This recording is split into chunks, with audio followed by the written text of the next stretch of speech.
Good morning, madam. Good morning, sir. Yes, sir. Madam, do we start? Yes, sir. Ma'am. Thank you.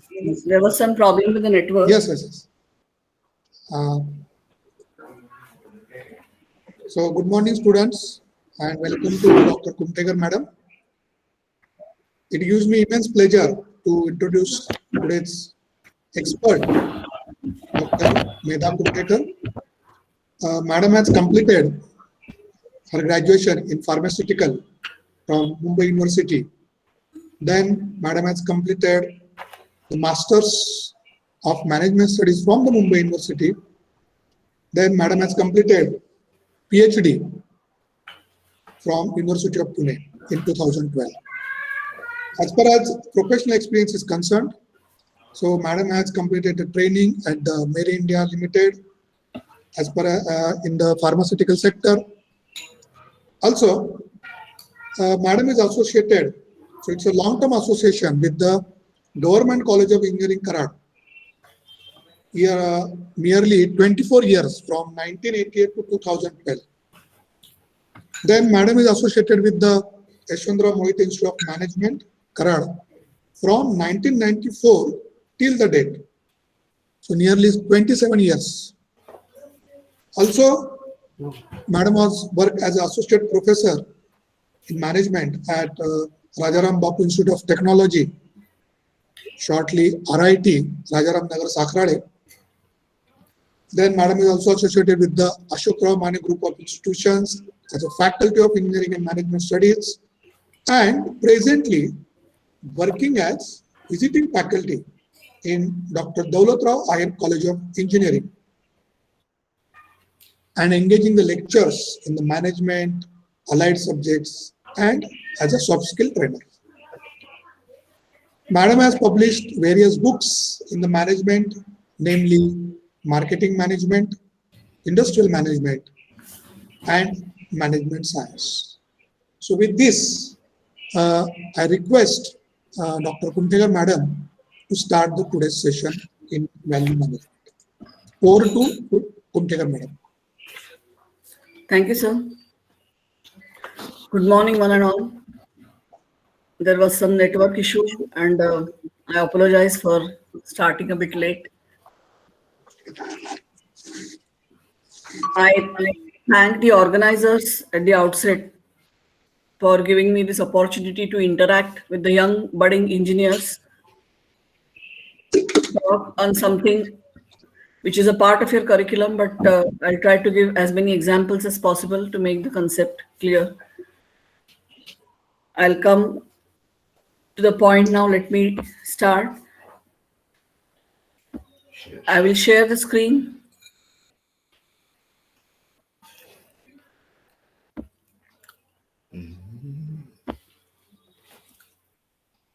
No.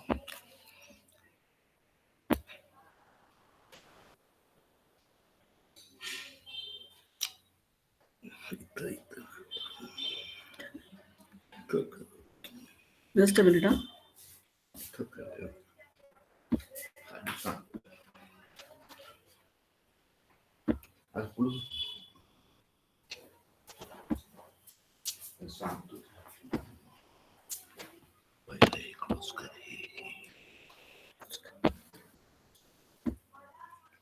Can you see the screen? Hello? Yes, ma'am. Yes, madam. Yes, madam. Okay.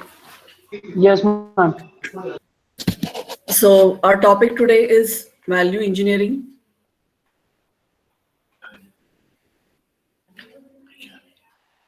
Hide.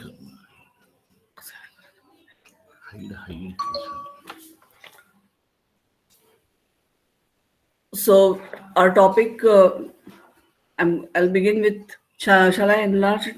Just a minute. Full screen. ठीक है madam, दिसते काय? So value engineering is our topic. To give you a background, this was the concept which was introduced by Honorable Lawrence Miles. He first proposed a particular definition. I'll come to this a little later. The background was during the World War II, there was shortage of materials, but the ammunition had to be ready. General Electric Company found that there were many substitutes which had equal or better performance and at a lesser cost. Naturally, a good performance at a lesser cost was beneficial, and hence Lawrence Miles launched an effort to make the concept systematic and establish the Society of American Value Engineers, SAVE, in 1959. Honorable Miles, for the first time, gave the concept of value is the lowest price you must pay to provide a reliable function or service. Now, let us leave the technical definition part of it. He first of all introduced the concept of value, which is worth upon cost. We will come to this later. Value is basically giving complete returns, fulfilling the customer expectations to the fullest and at a lowest price. This is a simpler explanation of the word value. Value is when you find that the money which you have paid has been completely utilized because you have got a product which gives best performance and at a lesser price. That is value. We will come to the details of this later on, but this was just to remind you that this was the person who introduced these concepts for the first time. So what is value? Sir, should I make it English Marathi or English alone?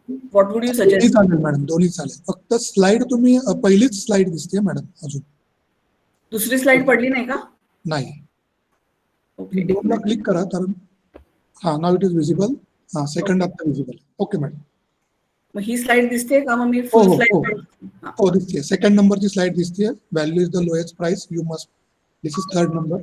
हा, pay second to number. Provide for a reliable म्हणजे विश्वासार्ह असणारा product, a product on which you can rely, a product which will not ditch you at the last moment. अशा तऱ्हेचा प्रोडक्ट, when you buy it with certain expectations, all the expectations are fulfilled. That is a reliable product. It could be a function or it could be a service, and all this you get at the lowest price. This is called as value. Now let me come to this slide. This was the slide which I had introduced, the background, why Lawrence came up with this concept.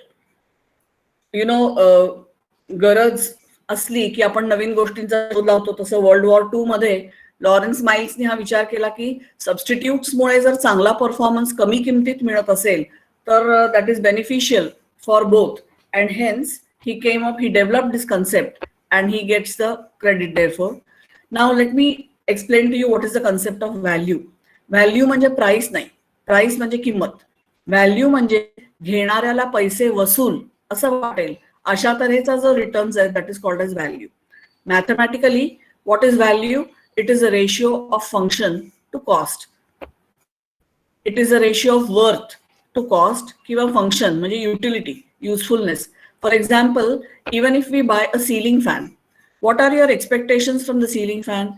You want cool air, you want well circulated air, a low maintenance, त्याचा आवाज होता कामा नाही. काही ceiling fans गडागडागडा हलतात, त्यांनी बसणाऱ्याला भीती वाटते. असं काहीही न होता, आवाज नाही, मेंटेनन्स नाही आणि सगळीकडे हवा छान सर्क्युलेट होऊन गार होत असेल, तेवढीच एक्सपेक्टेशन आपल्याला असते. But now we have got ceiling fans with a remote, intelligent ceiling fans. You don't have to get up and switch on or switch off the fan. Regulator will be redundant very soon. Regulators संपतीलच बहुतेक, कारण काही दिवसांनी सगळेच fans हे intelligent fans असतील. रिमोटच्या आधारावर तुम्ही बसल्या जागी पंखा ऑन ऑफ करू शकता, रेग्युलेशन करू शकता. हे जे सगळं आहे दॅट इज व्हॅल्यू ॲडिशन. म्हणजे काय तर साधारण तेवढ्याच किमतीला आपली फंक्शन्स मात्र वाढलीत. मॅथमॅटिकली विचार करा की व्हॅल्यू केव्हा वाढेल. I will like to give you a background first of all. Today's customer is not a poor customer. Poor म्हणजे गरीब नाही, बिचारा कस्टमर नाहीये. There was a time when people used to run after cheap products. स्वस्त म्हटलं की धावणारे लोक होते. आज तसं नाहीये, लोकांच्याकडे पैसे आहेत. They have got money in their pockets and therefore they say that take some extra money, no issues, but give us a good quality product. Now what do you mean by quality? Expectations are completely fulfilled. That is called as quality. So when the customer pays, whenever he goes to buy a product, he is an educated customer, he is well informed, he collects lot of information about what he wants, and therefore when all his expectations are fulfilled, then he says that the product is good. हे जे त्यांच्या expectations असतात about performance, these benefits, it's a ratio of benefits to cost, functional performance to cost. When at a lesser cost or at the same cost, you get more and more functions, then you say that the value of the product has increased. Mathematically विचार केला तर value केव्हा वाढेल, जेव्हा numerator वाढेल आणि denominator तेवढाच राहिला तर व्हॅल्यू वाढू शकते. म्हणजे तीच किंमत आणि जास्तीत जास्त फंक्शन्स मिळायला लागतात. आता थोडंसं नॉन सिव्हिल इंजिनिअरिंगचं एक्झाम्पल देते की आपण आता मोबाईल हँडसेट्स घेतो, तर ह्या मोबाईल हँडसेट्समध्ये पहिल्यांदा होते त्याच्यापेक्षा आता कितीतरी ऍडिशनल फीचर्स त्याच कॉस्टला मिळायला लागलेत. त्याच्यामुळे फंक्शन म्हणजे न्यूमरेटर वाढला की नॅचरली व्हॅल्यू वाढते. किंवा दुसरं ऑप्शन काय आहे, तेच फंक्शन लेसर कॉस्ट कमी झाली तरी सुद्धा व्हॅल्यू वाढते. You get all the same benefits at a lesser cost. किंवा simultaneously you increase the benefits and reduce the cost. दोन्ही मिळतं, बेनिफिट्सही वाढलेले मिळतात आणि स्वस्तातही मिळतं. असं जर झालं तर कस्टमरला व्हॅल्यू मिळते. आजचा कस्टमर हा स्वस्त प्रोडक्ट्स मागे धावणारा कस्टमर नाही. आजच्या कस्टमरला व्हॅल्यू पाहिजे. I will give you an example. In civil engineering people use to buy houses. जेव्हा घरं विकत घ्यायचे तेव्हा लिफ्ट आहे म्हटलं की वा वा म्हणायचे. They use to be very happy. Now with load shedding, they said that we don't want the lift alone. We want a lift with a 24/7 backup. आता जाहिरातीत ते सांगायचीच गरज नाहीये. लिफ्ट म्हटल्यावर 24/7 बॅकअप यायलाच पाहिजे. So what excites the customer today will not excite him tomorrow. That will become his expectation. आज खुश होईल, वा वा 24/7 बॅकअपनी लिफ्ट आहे. उद्या तो म्हणेल ते तर पाहिजेच. आणि काय पाहिजे आणि काय आहे सांगा. मग ती व्हॅल्यू ॲडेड सर्व्हिसेसमध्ये आणखीन काय काय येतं, त्याला व्हॅल्यू ॲडेड सर्व्हिसेस असंच नाव आहे. लिफ्ट विथ 24/7 बॅकअप आहेत, सोलर पॅनल्स आहेत, रेन वॉटर हार्वेस्टिंग असू शकतं. नंतर ते गांडूळ खत, compost manure where you have got water which is recycled, it is given distributed to everybody. या सगळ्या काय आहेत, व्हॅल्यू ॲडिशन्स आहेत. व्हॅल्यू ॲडिशन्स म्हणजे त्याच कॉस्टला you get more and more benefits. So that is value. त्याच्यामुळे आजचा कस्टमर जो आहे तो त्याला व्हॅल्यू पाहिजे. तो जेवढे पैसे देईल ते सगळे पैसे वसूल होतील असा प्रॉडक्ट पाहिजे. मारुतीच्या बजेटमधला माणूस BMW किंवा मर्सिडीजची क्वालिटी अपेक्षित ठेवत नाही. त्याला माहिती असतं आपण किती पैसे दिलेत, पण जेवढे पैसे दिलेत ते पूर्ण वसूल झालेत असं फिलिंग ज्याला येतं, that is called as value. Value is a ratio of benefits to cost. आता व्हॅल्यूचा आणखीन एक अर्थ आहे एस्टीम व्हॅल्यू. एस्टीम म्हणजे respect, self respect. Esteem value म्हणजे आपल्याकडे मर्सिडीज असेल तर आपण आमच्याकडे एक गाडी आहे म्हणत नाही, आमच्याकडे मर्सिडीज आहे असंच म्हणतो. कारण त्याला एस्टीम म्हणजे सेल्फ रिस्पेक्ट आहे. त्या प्रॉडक्टला it becomes a status symbol. तुम्ही जर एखादं घर कुठेतरी घेतलं तर आम्ही एक घर घेतलंय असं म्हणता, पण तुम्ही चांगल्या लोकॅलिटीमध्ये जर घर घेतलं तर तुम्ही ती लोकॅलिटी सांगता की आमचं या इथे आहे. सचिन तेंडुलकरचं आंबी व्हॅलीमध्ये घर आहे, लवासामध्ये तुमचं घर असेल तर पुण्यात आमचं एक घर आहे असं म्हणत नाही, आमचा लवासामध्ये फ्लॅट आहे म्हणून सांगता तुम्ही. कारण ती व्हॅल्यू आहे ती कसली व्हॅल्यू आहे, esteem value. A value which gives status to your product. Okay, you buy Mercedes, you say that we have got a Mercedes. You don't say you have a car. When you go into a hotel to have tea, you just say we went to a hotel and had tea. But if you go to Taj Hotel, तुम्ही एका हॉटेलमध्ये जाऊन चहा प्यायला असं म्हणत नाही, आम्ही ताजमध्ये जाऊन चहा प्यायला असं म्हणतो. कारण ते ताज हे esteem, it is a status symbol. त्याच्यामुळे स्टेटस देणारा प्रॉडक्ट ती सुद्धा व्हॅल्यूचा एक प्रकार आहे. So that is the value of your product. उत्तम लोकॅलिटीमध्ये असणारं घर, that is also it can become a status symbol. Exchange value म्हणजे हे घर मी विकायचं झालं किंवा एखादी वस्तू विकायची झाली तर त्याच्या बदल्यात मला किती पैसे मिळणार आहेत, that is the worth of the product and that is called as a exchange value. Value हा शब्द आपण किती प्रकारे वापरू शकतो, that is what I am trying to explain. Utility value म्हणजे युजफुलनेस, किती उपयुक्त आहे, that is utility value or the need. For example, a teacher in a classroom needs a chalk. What is the worth, what is the monetary value of that chalk? Negligible. But for a teacher in a class, its utility value is very high. Are you getting it?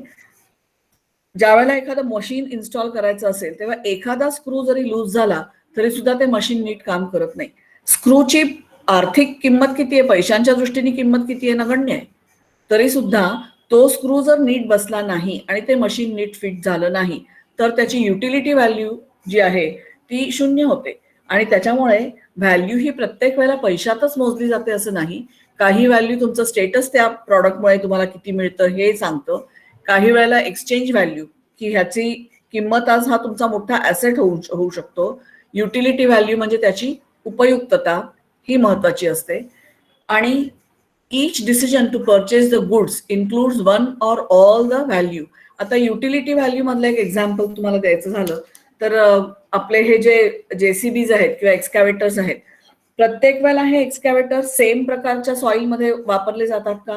आम्ही पोमेंडीला गेलो होतो railway प्रोजेक्टच्या वेळेला, जेव्हा Matsyagandha express Daryl झाली तेव्हा पोमेंडीला गेलो तेव्हा असं लक्षात आलं की तिथे असं डोंगराच्या उतारावर चिखल आणि दलदलीत तो जेसीबी असा तिरका उभा होता.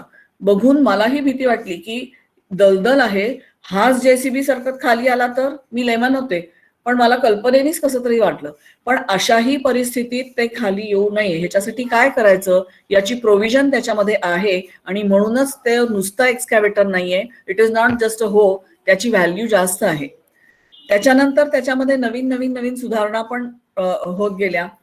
ज्या वेळेला आपल्याला खडी टाकायची असते, ज्या वेळेला तुमचे एक्सकॅव्हेटर्स असतात, तेव्हा खडी टाकताना एका ठिकाणून माती किंवा वाळू उचलतात आणि दुसऱ्या ठिकाणी टाकतात. पण नंतर त्याला खालच्या बाजूनी उघडणारे दरवाजे आले. जेव्हा रेल्वे ट्रॅकवर त्या पट्टीत खडी टाकायची असते तेव्हा खालचे दरवाजे उघडले की बरोबर त्या ट्रॅकवर खडी पडते. हे ऍडिशनल व्हॅल्यू ऍडिशन झाली. मूळ कॉस्ट, मूळ मशीन तसंच राहिलं. महिंद्रा अँड महिंद्राचे ट्रॅक्टर्स आहेत. हे जे ट्रॅक्टर्स आहेत, ह्या ट्रॅक्टर्समध्ये सुरुवातीला नुसता ट्रॅक्टर होता. आता त्याला 10-12 डिटॅचेबल ब्लेड्स आहेत की ऍग्रिकल्चरल फंक्शन, भांगलण करायची आहे, लावणी करायची आहे, पेरणी करायची आहे, तर त्याप्रमाणे ते डिटॅचेबल ब्लेड लावलं की तो ट्रॅक्टर फिरवला की ते काम मेकॅनाइज्ड होतं. म्हणजे ही व्हॅल्यू ॲडिशन आहे. ट्रॅक्टर घेणाऱ्याच माणसाला आणखीन 10-12 ब्लेड्स त्यांनी दिल्या की तुमच्या शेतीतली ही 4 कामं ह्या ब्लेडमुळे सोपी होतील. तर दॅट इज व्हॅल्यू ॲडिशन. येत्या लक्षात?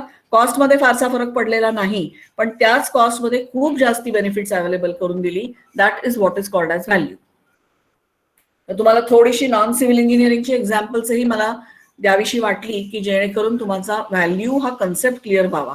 व्हॅल्यू म्हणजे आपण जे पैसे भरतो ते पैसे संपूर्ण वसूल होतील इतके बेनिफिट्स मिळणं. आणि अशी जर व्हॅल्यू ॲडिशन त्या प्रॉडक्टमध्ये असेल तर it results in a buy decision. Naturally customer तो प्रॉडक्ट विकत घ्यायला तयार होतो. आता मग ह्या व्हॅल्यू इंजिनिअरिंगचा किंवा व्हॅल्यू ॲडिशनचा किंवा या सगळ्याचा उपयोग काय?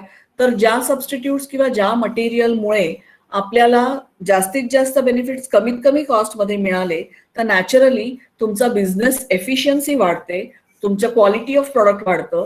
व्हॅल्यू इंजिनिअरिंग म्हणजे काय याच्यासाठी ह्या स्लाइडकडे आपण थोडंसं नंतर येऊया. अननेसेसरी कॉस्ट, व्हॅल्यू इंजिनिअरिंगचे फरक कळल्यानंतर. व्हॅल्यू इंजिनिअरिंग म्हणजे अनवॉन्टेड कॉस्ट एलिमिनेट करणं. Value engineering is a systematic organised approach to providing necessary functions in a project at the lowest cost. आपल्याला क्वालिटी कॉम्प्रोमाइज करायची नाहीये, आपल्याला परफॉर्मन्स कॉम्प्रोमाइज करायचा नाहीये, पण तो कॉम्प्रोमाइज न करता कमीत कमी किमतीत जास्तीत जास्त बेनिफिट्स द्यायचे असतील तर त्याच्यासाठी असणारा जो सिस्टमॅटिक आणि ऑर्गनाइज्ड अप्रोच असतो that is called as value engineering. Engineering म्हणजे तयार करणं, टू इंजिनिअर म्हणजे निर्माण करणं. आता हे निर्माण करत असताना जास्तीत जास्त व्हॅल्यू देणं is called as value engineering. ह्याच्यासाठी आपल्याला असे जर सबस्टिट्यूट्स मिळाले की जे तेच फंक्शन कमी कॉस्टमध्ये आपल्याला देऊ शकतंय तर that is value engineering. Value engineering promotes the substitution of materials and methods with less expensive alternative. स्वस्तातले ऑल्टरनेटिव्ह आणि फंक्शन मात्र एफेक्ट होत नाही. हा जो कन्सेप्ट आहे दॅट इज व्हॅल्यू इंजिनिअरिंग. त्याच्यामुळे त्याचे व्हेरियस कॉम्पोनंट्स आणि मटेरियल्स हे जास्ती इम्पॉर्टंट आहे. Value engineering is also called as value analysis. So it is a management technique which seeks the best functional balance between cost. कशामधला सुवर्ण मध्य गाठायचा आहे तर कॉस्ट, रिलायबिलिटी म्हणजे विश्वासार्हता, की तुम्ही ज्या अपेक्षांनी प्रोडक्ट घेता those expectations must be completely fulfilled. And performance of a product is important. त्याच्यामुळे प्रोडक्टचा परफॉर्मन्स उत्तम पाहिजे. It must be very reliable and it must be available at a lesser cost. आता साध्या गोष्टी तुम्हाला सिव्हिल मधल्या एक्झाम्पल्स द्यायच्या झाल्या तर स्टील घेतलं तर पूर्वी स्टील हा एकच प्रकार होता.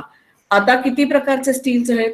करोजन रेझिस्टंट स्टील आहे, TMT आहे, अलॉय स्टील आहे. अलॉय स्टील केव्हा लागतं? जेव्हा बोटी किंवा विमानं, वेसल्स मोठी मोठी, की जिथे वेगवेगळ्या प्रकारचे वाऱ्याचे करंट्स, पाण्याचे लोट त्याला सस्टेन करायचे असतात, तेव्हा सगळ्या प्रॉपर्टीज एकत्र करून अलॉय स्टील दिलं जातं. सो दॅट इज, आता TMT केव्हा देतात? When there is a seismic zone, भूकंप प्रवण क्षेत्र असेल, जेव्हा जिथे भूकंप होण्याची शक्यता असते तिथे TMT स्टील वापरतात. म्हणजे त्यांनी काय केलं? व्हॅल्यू इंजिनिअरिंग केलं की त्याच किमतीला जास्त चांगले बेनिफिट्स देणारे प्रॉडक्ट्स तयार केले. मी PhD केलं तेव्हा मी ज्या 50 कंपन्यांमध्ये गेले त्यापैकी इस्पात स्टील नावाची कंपनी होती. टाटा स्टील तर आहेच, इस्पात स्टील. आता हे इस्पात स्टील त्याची स्पेशालिटी अशी आहे की that was the company which for the first time टूक इंटरेस्ट इन व्हॅल्यू इंजिनिअरिंग. त्यांनी काय केलं? स्टील विकताना कस्टमरला विचारलं की ह्या स्टीलचं तुम्ही पुढे काय करता? म्हणजे त्या स्टीलची तुम्ही शीट करता का, केबल करता, वायर करता, कशासाठी तुम्ही हे स्टील वापरता ते सांगा, म्हणजे आम्ही तुम्हाला त्याप्रमाणे सुटेबल स्टीलचं फॉर्म्युलेशन देऊ free of cost. He consultancy कशासाठी? की आम्ही दिलेल्या प्रोडक्टमध्ये तुम्हाला तुमच्या कामामध्ये जास्त चांगलं रिझल्ट मिळाले तर ते क्रेडिट, जे सॅटिस्फॅक्शन तुम्हाला आहे, इन टर्न ते आम्हालाही मिळू शकेल.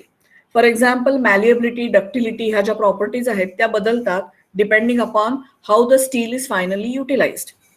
आता समजा एखादं फर्नेसमध्ये वापरायचं असेल तर त्याला थर्मली ट्रीटेड पाहिजे स्टील. त्याच्यामुळे हीट रेझिस्टंट स्टीलची आवश्यकता आहे. जेव्हा भट्टी असते, जिथे हाय टेम्परेचर्स असतात तिथे. एखादी केमिकल फॅक्टरी असेल तर तिथे वापरणारं मटेरियल ह्या केमिकलला रेझिस्टन्स असणारं पाहिजे. हे जर आम्हाला जास्त चांगलं कळलं की तुम्ही ह्या प्रोडक्टचं पुढे काय करणार आहात तर आम्ही तशा तऱ्हेचं फॉर्म्युलेशन तुम्हाला देऊ शकतो. वायर करायची आहे, हॉलो पाईप करायचं आहे तर त्याप्रमाणे डक्टिलिटी प्रॉपर्टी आम्ही स्टीलची बदलू शकतो. त्याच्यामुळे स्टील सारख्या वृक्ष प्रॉडक्टमध्ये, म्हणून मी तुम्हाला ह्या स्टीलचे एक्झाम्पल्स दिले की अलॉय स्टील हे बोटी किंवा विमानांसाठी वापरलं जातं. Seismic zone, earthquake prone zone जिथे आहे तिथे TMT वापरलं जातं. CRS, करोजन रेझिस्टंट, कुठे वापरलं जातं? जिथे पाण्यात अडकू शकतं. हल्ली तुम्ही बघता ती एक जाहिरात, 2 स्टीलचे बार्स असतात आणि एक बार दुसऱ्या बारशी बोलतो तुझं बरं आहे, कारण गंजल्यानंतर एक स्टीलचा बार कोलमडून पडतो आणि दुसऱ्या स्टीलचा बार मात्र तसाच राहतो, कारण तो करोजन रेझिस्टंट असतो. त्याच्यामुळे basically understanding this, just a minute, understanding this is called as value engineering. त्याच्यामुळे आहे त्याच किमतीमध्ये जास्तीत जास्त बेनिफिट्स देण्यासाठी जे करायला लागतं that is called as value engineering. हा व्हॅल्यू इंजिनिअरिंगचा कन्सेप्ट आहे. एशियन पेंट्स मध्ये सुद्धा एक गमतीशीर किस्सा मला ऐकायला मिळाला. तिथे मी गेले तेव्हा जामनगरला रिलायन्सची एक केमिकल फॅक्टरी होती. एशियन पेंट्सचं म्हणणं असं होतं की बाकी कुठेही प्रॉब्लेम आला नाही, पण तिथे मात्र ते एशियन पेंट्सचं जे पेंट होतं ते पील ऑफ होत होतं. तसाच अनुभव सिमेंटला सुद्धा आला जामनगरच्याच फॅक्टरीमध्ये. तिथे रिलायन्सची केमिकल फॅक्टरी होती. ज्यावेळेला ACC सिमेंटनी त्यांची सिमेंटची बॅच पाठवली तेव्हा बाकी कुठे प्रॉब्लेम येत नव्हता, पण त्या फॅक्टरीमध्ये ॲडेझिव्ह प्रॉपर्टीज सिमेंटच्या खूप कमी होत्या. मग त्यांनी एक प्रोजेक्ट फोर्स लॉन्च केला की हे काय होतंय ते शोधूया आपण. आणि मग लक्षात आलं की ती केमिकल फॅक्टरी असल्यामुळे ते जे केमिकल होतं that chemical was interacting with the components of the cement and therefore the formulation was not suitable. मग फक्त जामनगरसाठी वेगळं फॉर्म्युलेशन तयार केलं गेलं.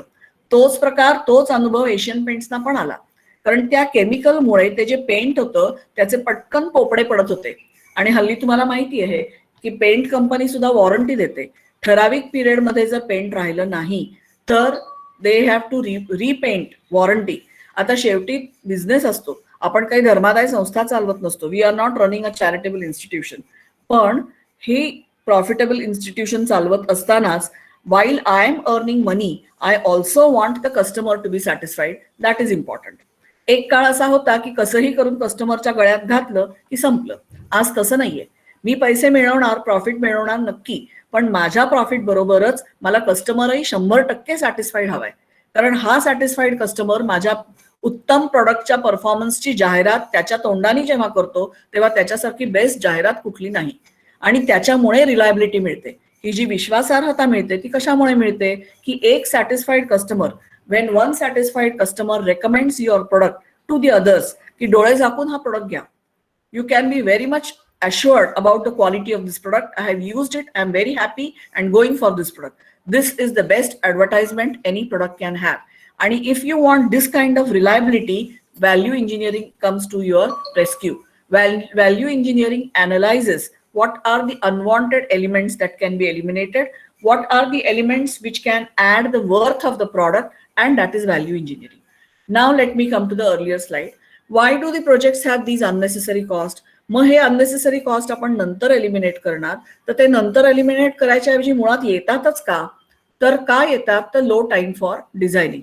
त्याच्यावर पूर्ण विचार करून बराचसा वेळ वापरून काय काय करता येईल याचा विचार न करता गडबडीत डिझाईन जर झालं तर एखादा आस्पेक्ट त्याच्यातला निसटू शकतो आणि मग एखादा पर्याय, an alternative which could have been a good solution, that alternative is lost, and hence low time for designing असेल तर sometimes it can result in a product which requires value engineering. त्याच्यामुळे डिझायनिंगला planning करायला पुरेसा वेळ दिलेला नसला तर कारण नसताना कॉस्ट वाढू शकते, कारण डिझाईन खूप एफिशियंट होत नाही. कुठलाही प्रोडक्ट डिझाईन करताना किंवा कन्स्ट्रक्शन तुमच्या एक्झाम्पल मधलं करताना पुरेशी इन्फॉर्मेशन लागते. You require lot of information. What kind of information?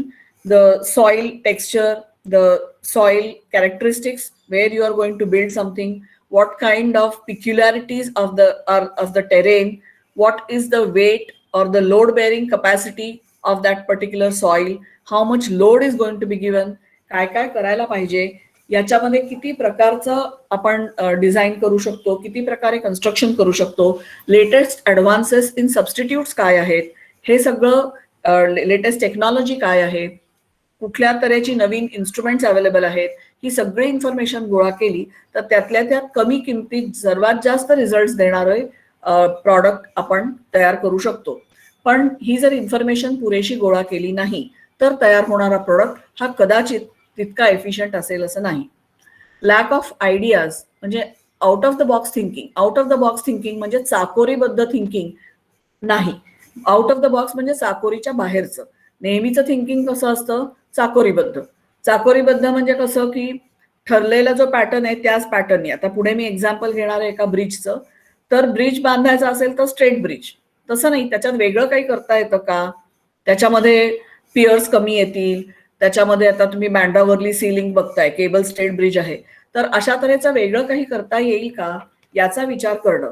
आता साधं ॲडेझिव्ह पूर्वी आम्ही लहान असताना ॲरलडाईट नावाचं ॲडेझिव्ह होतं. त्या ॲरलडाईटमध्ये 2 छोट्या ट्यूब्स असायच्या. त्या 2 ट्यूब्स मिक्स करायच्या आणि मिक्स केल्याबरोबर लगेच लावायच्या. मध्ये जर वेळ गेला तर त्या ॲरलडाईटचा उपयोग व्हायचा नाही, कारण त्याचा दगड व्हायचा. आता ह्या ॲरलडाईटच्या ऐवजी आता आपल्याला उत्तम ॲडेझिव्ह मिळालेले आहेत. त्याच्यामुळे हे जे ॲडेझिव्ह आहेत they have become more easy. आता तुम्हाला टर्माइट ट्रीटमेंट असेल, वॉटरप्रूफिंग असेल, तर हे सगळं घरं बांधतानाच सिमेंटमध्येच इन्कॉर्पोरेट केलं असेल तर घर बांधून झाल्यानंतर वाळवीसाठी वेगळी ट्रीटमेंट करायला लागत नाही, वॉटरप्रूफिंगसाठी वेगळं करायला लागत नाही. ही इन्फॉर्मेशन की अशा तऱ्हेचा प्रोडक्ट येऊ शकतो आणि हे इथे आपण वापरू शकतो, हे out of the box thinking आहे. थोडं चाकोरीच्या बाहेर जाऊन पठडी सोडून वेगळा विचार केला तर आपण वेगळ्या तऱ्हेचा काहीतरी डिझाईन करू शकतो. नेगेटिव्ह प्रेज्युडिस म्हणजे मनात पूर्वग्रहच, पावसाळ्यात काम होतच नाही, याच्यामध्ये हे पाऊस आला की हे गंजतच, खूप पूर आला की हे वाहूनच जातं, अशा तऱ्हेच्या काही निगेटिव्ह प्रेज्युडिसेस मनामध्ये असतात आणि त्याच्यामुळे आपण कुठलाही प्रयोग करायला धजावतच नाही आणि तो प्रयोग न केल्यामुळे कदाचित एका चांगल्या आयडियाला आपण मुकतो. That is negative prejudice. या सगळ्याला एक अनुभव पण असतो. म्हणजे या सगळ्या गोष्टी लागतातच, पण अनुभवाने काही गोष्टी ज्या शिकलेल्या असतात, विशेषतः एका सिव्हिल इंजिनियरची नजर तयार असायला लागते आणि ते जे अनुभव असतात त्या अनुभवामुळे आपण अननेसेसरी कॉस्ट कुठे वाचू शकते हे आपल्याला कळू शकतं. Weaknesses in human relations. कराडला एक पोलीस कॉलनी आहे, बीजी शिर्के त्याचं काम करतात. त्यांचं म्हणणं की आम्ही स्टँडर्ड घरं तयारच करत नाहीये, तुमचं बजेट काय आहे सांगा, हा रेट आहे. आणि तो रेटही तसा अत्यंत अफोर्डेबल आहे. पोलीस कॉलनी आहे ती. तुमचं बजेट काय आहे, त्या बजेटमध्ये बसेल अशा साईजचं घर आम्ही तुम्हाला बांधून देऊ. हा एक नवीनच कन्सेप्ट होता. त्याच्यामुळे लॅक ऑफ एक्सपिरियन्स हा अनुभवाने तुम्ही शिकू शकता की स्टँडर्ड घरं तयार करून ह्या किमतीचीच घरं लोक घेतील असं नाहीये. विकनेसेस इन ह्युमन रिलेशन्स हे सगळं करायला टीमवर्क खूप लागतं आणि त्याच्यामुळे प्रत्येकाने आपापला 110% द्यायचं असेल तरच या प्रोजेक्ट्समध्ये चांगल्या रिझल्ट मिळू शकतात. आणि मल्टी कन्सेप्ट, आता मला सांगा की सेकंड होम किंवा हॉलिडे होम हा कन्सेप्ट पूर्वी नव्हताच. आयुष्याच्या शेवटी कमाई मिळाल्यानंतर एक घर बांधलं तरी पुष्कळ अशी अवस्था होती. आता काय झालंय की फायनान्स मिळायला लागलेत आणि टॅक्स बेनिफिट्स असतात. पूर्वी कर्ज काढून ऋण काढून सण साजरा करायचा नाही ही एक म्हण होती. It was a crime to borrow money. Today it is a crime to pay out of your pocket. खिशातनं पैसे काढणं हाच गुन्हा झालाय. सगळं कर्ज काढूनच करायचं कारण त्याला टॅक्स बेनिफिट मिळतो आणि EMI देत बसायचं. आता हा सेकंड होमचा हा जो कन्सेप्ट आला, दिशा डायरेक्ट नावाची पहिली कंपनी होती सिव्हिल की ज्यांनी सेकंड होम की ज्याच्यामध्ये इन्व्हेस्टमेंट आहे, तुम्हाला इन्व्हेस्टमेंटचाही फायदा मिळतो, EMI खूप कमी आहे, तुमच्या राहत्या घरापासून अगदी जवळ, त्याच्यामुळे रोजच्या शहराच्या गजबजाटातून बाहेर शनिवार रविवार हॉटेलमध्ये राहणं शक्य नाही. पण ही घरं घेतल्यानंतर जेव्हा हे पटलं तेव्हा लोकांनी ती घरं घेतली. पुढे असं झालं की दर शनिवारी गेल्यावर सगळा शनिवार घर झाडझूड करण्यात जर गेलं तर काय उपयोग आहे. मग ह्या सेकंड होम मध्ये त्यांनी घराच्या मेंटेनन्सचं कॉन्ट्रॅक्ट घेतलं की तुम्ही याल तोवर घर तयार असेल. ही व्हॅल्यू एडिशन सर्व्हिस झाली की तुम्ही इन्व्हेस्ट करा, थोडेसे पैसे दिलेत तर आम्ही तुम्ही येईपर्यंत घर चकाचक करून ठेवतो. That is value addition. बरं, हे घर कसलं होतं? स्वप्नातलं घर होतं. तिथे जर एखादी बाग असेल तर त्या बागेला लावलेल्या झाडांना पाणी घालणं हे सगळं काम पण आमची माणसं करतील. Value added services. म्हणजे नुसतं एक घर घेतलं असं नाही तर त्या घराच्या अनुषंगाने एवढ्या व्हॅल्यू ऍडेड सर्व्हिसेस आल्या. या सगळ्यांचा जर विचार केला तर तुम्हाला मोर ऑर लेस थोड्याशा किमतीमध्ये खूप जास्ती व्हॅल्यू मिळू शकते. So this is what is called as value addition. So there are different ways listed and they are narrowed down. अनेक गोष्टींचा विचार केला जातो. ही फिगर बघा, व्हॅल्यू एडिशन काय आहे, व्हॅल्यू इंजिनिअरिंग काय आहे की एफिशियन्सी इथे होती ती एकदम वाढून एफिशियन्सीचा चढताच आलेख तुम्हाला दिसतोय. You see that a graph is growing upwards. The quality has to go up, कारण क्वालिटी शिवाय पर्यायच नाहीये. आजचा कस्टमर सबस्टँडर्ड क्वालिटी घेणार नाही. त्याला जे हवंय तेच आणि तसंच मिळेल तेच तो प्रोडक्ट घेतो. इकॉनॉमी हाऊसिंग जरी असलं तरी त्याचे स्पेसिफिकेशन्स असतात आणि त्याप्रमाणेच प्रोडक्ट त्याला लागतो. पण ही क्वालिटी आणि एफिशियन्सी वाढवत असताना कॉस्ट मात्र कमी असायला हवी. So it is a double edged test. दुहेरी परीक्षा आहे की तुम्हाला बेस्ट क्वालिटी तर द्यायची आहे पण कॉस्ट तर कमी करायची आहे. मग कॉस्ट कमी कशी करणार? सबस्टँडर्ड मटेरियल वापरणार का, स्वस्तातलं मटेरियल वापरणार का? तर नाही, तसं नाहीये. You have to think of better ways where you can reduce this unnecessary cost. आता हे एक्झाम्पल घेतलंय ते पण थोडं नॉन सिव्हिल मधलं आहे. साबणाचं पाणी, आता हल्ली विम साबणाचं वगैरे पाणी आपण ज्याच्यामध्ये ठेवतो, बरेचदा ती बाटली सरळ असायची, साधी नळकांड्यासारखी.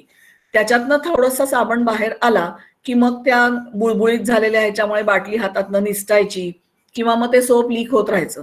आत्ताची भीमची किंवा ही बाटली ती कशी आहे, त्याचा शेप कसा आहे, त्याला मध्ये नॅरो केलंय म्हणजे तिथे तुम्ही हाताला धरू शकता, ग्रिप येते त्याला. नंतर त्याचं टोपण कसं आहे की लागेल तेव्हा ते उचला, तुम्हाला हवाय तेवढाच साबण बाहेर येईल, पुन्हा ते नॉब खाली बसवला की लॉक होतं. साबण गळण्याची शक्यता नाही.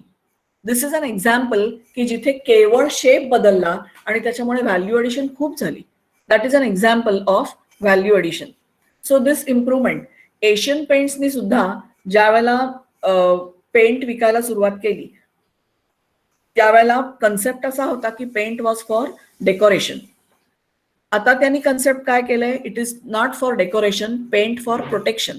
प्रोटेक्शनसाठी, कारण तुम्ही वेदर रेजिस्टंट कोट्स बाहेरून लावता. ज्या वेळेला विविध तऱ्हेच्या हवामानाला तुमचं घर एक्सपोज होतं तेव्हा तुम्हाला नुसतं छान दिसावं म्हणून पेंट लावू नका, तर हे पेंट तुमचं घर प्रोटेक्ट करायचं काम करतं. आता डेकोरेशन म्हटलं की माणसं पोस्टपोन करतात, पण ह्याच्यामुळे घर प्रोटेक्ट होणार आहे म्हटलं की कसंही करून घर रंगवायचं काम करतात. So this was a change in the concept. आणि त्याप्रमाणे हे जे पेंट आहेत ते वेदर रेजिस्टंट कोट्स आहेत, त्याच्यामध्येच तुम्ही विविध तऱ्हेची वॉटरप्रूफिंग म्हणा किंवा टर्माइट प्रूफ हे सगळे कॉम्पोनंट सुद्धा घालू शकता. आणि that is how even the paint company went in for value engineering. आता हीच कंपनी एशियन पेंट्स जेव्हा इंडस्ट्रियल सेगमेंटमध्ये येते तेव्हा बोटीला रंग लावताना जो रंग वापरतात तो रंग घरातल्या रंगांसारखा असू नाही शकत, कारण तिथे बोटीत पाणी, सतत पाण्यात राहणारी बोट आहे, त्याच्यामुळे ती गंजणार नाही याच्यापासून संरक्षण देणारं पेंटचं कोट असणं आवश्यक आहे. न्यूक्लिअर पॉवर रिॲक्टर्स मध्ये ज्या वेळेला पेंट लावलं एशियन पेंट्सनी, इंडस्ट्रियल पेंट, तेव्हा ते पेंट काय असायला हवं, त्याच्या आत रेडिओ ऍक्टिव्ह मटेरियल होतं न्यूक्लिअर पॉवर प्लांट्समध्ये. या रेडिओ ऍक्टिव्ह मटेरियलला सस्टेन करणारं पेंट म्हणून that had a different formulation again. पुन्हा आता एशियन पेंट्सचा आणखीन एक एक्झाम्पल मी नंतर देते. Now let us come to this concept. Value engineering कुठे इम्प्लिमेंट केलंय? A case study. You can see a beautiful arch bridge. या आर्च ब्रिजमुळे स्टॅबिलिटी येते. आपला पॉइंट इथे एकच होता की 2 पॉइंट जोडायचे होते. A road had to be constructed from point A to point B. आता point A to point B म्हणजे धोपट मार्गाने विचार केला, चाकोरीबद्ध विचार केला तर एक स्ट्रेट ब्रिज बांधायचा, एवढंच होतं. आता इथे हा ब्रिज तुम्हाला कसा दिसतोय? सुंदर दिसतोय. It's an arch bridge, there are cables, त्याच्यामुळे खाली पियर्स नाहीयेत, भरपूर ट्रॅफिक आहे. आता ह्याची आपण ही केस स्टडी म्हणून विचार करणार आहोत की हा ब्रिज बांधताना धोपट मार्गाने एक सरळ स्ट्रेट ब्रिज न बांधता आर्च ब्रिज बांधला, त्याच्यात काय काय केलं. आता व्हॅल्यू इंजिनिअरिंगचं दुर्दैवाने पूर्वी असं होतं की डिझाईन करताना, प्लॅनिंग करतानाच व्हॅल्यू इंजिनिअरिंगचा विचार करायला पाहिजे. मी जसे मगाशी म्हटलं की सगळ्या तऱ्हेची इन्फॉर्मेशन गोळा करणं इम्पॉर्टंट आहे, तर ते इन्फॉर्मेशन गोळा करायच्या नंतर मग व्हॅल्यू इंजिनिअरिंग केलं तर त्याचा उपयोग होत नाही. हल्ली तसं होत नाही. हल्ली सगळ्या सब्जेक्ट मॅटर्स एक्सपर्ट्सना बोलावून व्हॅल्यू अनालिसिस आधी केलं जातं आणि मग standard problem solving methods develop केले. आता we want to build a road from point A to point B आणि there is a stream in between. मध्ये तुम्हाला दिसतेय की नदी आहे. So there is a stream which flows in between. You build a standard type of bridge. आता human nature कसं असतं, फार कटकट नको असेल तर बांधून टाका ना एक सरळ ब्रिज, पण तसं न करता तशा तऱ्हेचा ब्रिज बांधला असता तर काय, अनेक बांधले त्यात अजून एक झालं. पण out of the box thinking केल्यामुळे आपण वेगळ्या तऱ्हेचं काहीतरी स्ट्रक्चर निर्माण करू शकतो. याच्यामुळे व्हॅल्यू इंजिनिअरिंग इथेच येते की हे जे तुम्ही वेगळं तयार करता तोच ब्रिज बांधताना अनेक फायदे तुम्ही लोकांना देता, तिथेच तुम्ही त्या कन्स्ट्रक्शन मध्ये व्हॅल्यू इंट्रोड्यूस करता. आणि that is where the value engineering introduces value in to the product. Now let us look at the next slide. एक मिनिट.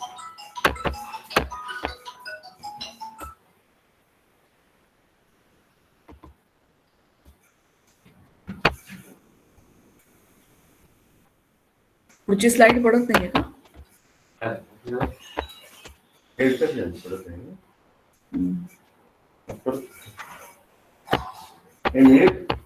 स्लाइड का पडत नाहीये पुढची?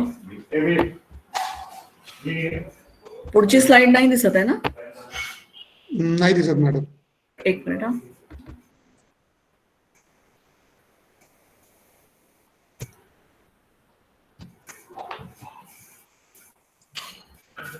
आली आली. Okay. Can you see the slide? दिसतीये? हो, 10 नंबरची स्लाइड दिसते मॅडम. आता आपल्याला व्हॅल्यूचा मगाशी आपण विचार केला. What is value? It's a ratio of function to cost. Function म्हणजे बेनिफिट्स. आता नुसता ब्रिज बांधायचा होता का, तर ह्याच्यामध्ये ब्रिज बरोबर आणखीन काय काय येऊ शकलं असतं, तर it is a measure of the performance capabilities of the product. प्रोडक्टचा ब्रिजचा परफॉर्मन्स केपेबिलिटी, जास्तीत जास्त चांगली सर्व्हिस ब्रिज कसं देईल, तर ह्याच्यामध्ये to achieve the traffic flow, traffic across the river, खाली नदी वाहतीये आणि त्याच्यावरून ट्रॅफिक आपल्याला एनेबल करायचंय, कारण रस्ता नव्हता तोवर माणसं नावेतनं आरपार जात होती. आता व्हॅल्यू इंजिनियर्स आणखीन वेगळ्या आस्पेक्ट्सनी त्याच्याकडे बघतात की हा ब्रिज तर बांधायचाच आहे ट्रॅफिकसाठी, त्याचबरोबर पूर आला तर त्या पुरामध्ये सुद्धा हा ब्रिज टिकला पाहिजे आणि ब्रिजवर त्याचा परिणाम होता कामा नये. पॅसेंजर्स सेफली इकडून तिकडे जायला पाहिजेत. पॅसेंजर्स बरोबर बायसिकल्स असणार आहेत. त्याचं जे हॅबिटॅट आहे नॅचरल, पाण्यातले मासे, टर्टल, कासव ही राहिली पाहिजेत. इमर्जन्सी व्हेकल सुद्धा त्याच्यावरून जाता यायला पाहिजेत. दिसायला छान दिसलं पाहिजे. ह्या सगळ्या ऍडिशनल गोष्टी व्हॅल्यू इंजिनिअरिंग मध्ये विचार केला जातो. एक ब्रिज कन्स्ट्रक्ट करायचा इकडून तिकडे एवढं धोपट मार्गाने केलं तर that is not value engineering. Value engineering मध्ये ह्या सगळ्या ऍडिशनल व्हॅल्यूजचा विचार केला जातो आणि हे ऍडिशनल फायदे मिळाले तर हे जास्तीत जास्त फायदे कमीत कमी कॉस्ट मध्ये मिळाले पाहिजेत. आता कॉस्ट म्हणजे फक्त पैसे नव्हे, कॉस्ट म्हणजे तुम्ही जे देता ते, तुम्ही ज्याचा इन्व्हेस्ट करता किंवा ज्याचा खर्च होतो. काय काय खर्च होतो? मटेरियल्स लागतात, टूल्स लागतात, वेळ लागतो आणि नॅचरली या सगळ्याची किंमत असते. तर तुम्ही वापरत असणारं मनुष्यबळ, man, machine, money, material, time, हे सगळं कमीत कमी वापरून जास्तीत जास्त रिझल्ट चांगले कसे येतील याच्यासाठी प्लॅनिंग करायला लागतं, आधीच नियोजन. आणि ते प्लॅनिंग करताना सगळ्या तऱ्हेची इन्फॉर्मेशन गोळा करायला लागते. सो ह्या ज्या व्हॅल्यू इंजिनिअरिंगची प्रोसेस आहे, या प्रोसेसमध्ये देर आर 8 स्टेप्स. आपण हे डिटेल 1 by 1 बघूया. The modern version has the following 8 steps: orientation, information, functional, creative, evaluation, development. हे आपण काय काय आहे ते पाहिल्यावर तुम्हाला अंदाज येईल. पहिली जी फेज आहे ओरिएंटेशन फेज, त्या ओरिएंटेशन फेज मध्ये आधी इश्यूज आयडेंटिफाय करायचे की काय काय इश्यूज आहेत. मग त्या इश्यूज मध्ये प्रायोरिटी ठरवायची, प्राधान्यक्रम ठरवायचे. इश्यूज काय आहेत तसं पाहिलं तर साधा इश्यू आहे की एका नदीच्या ह्या बाजूनी नदीच्या त्या बाजूला पोचायला एक रस्ता म्हणजे एक ब्रिज बांधायचा आहे. पण त्याच्यात प्रायोरिटी काय आहे की हा ब्रिज सेफ पण पाहिजे, किती लोड सस्टेन करेल तर ते सेफ्टी कॉम्प्रोमाइज करायची नाहीये. नंतर त्याचा स्कोप, खालचं जे सॉइल आहे त्याची कॅरेक्टरिस्टिक्स पाहिजेत की कुठल्या प्रकारचं कन्स्ट्रक्शन तिथे होऊ शकणार आहे त्याचा विचार करायला पाहिजे. त्याचे निकष, महत्वाचे फॅक्टर्स कुठले आहेत, सेफ्टी कॉम्प्रोमाइज करायची नाहीये, ट्रॅफिक तर जायला पाहिजे. आणि मग दृश्य आणि ऍस्थेटिक्स आणि हे सगळं, मुख्य सेफ्टी आणि त्याचा मुख्य परफॉर्मन्स, इकडून तिकडे ट्रॅफिकला जायची सोय करणं. मग टीम मिळून सगळा डेटा गोळा करते आणि मग त्या प्रत्येक गोष्टीचं व्हॅल्यू शोधली जाते, म्हणजे कशाचा काय फायदा आहे हे सगळं केलं जातं. ही अगदी सुरुवातीची फेज आहे ओरिएंटेशन.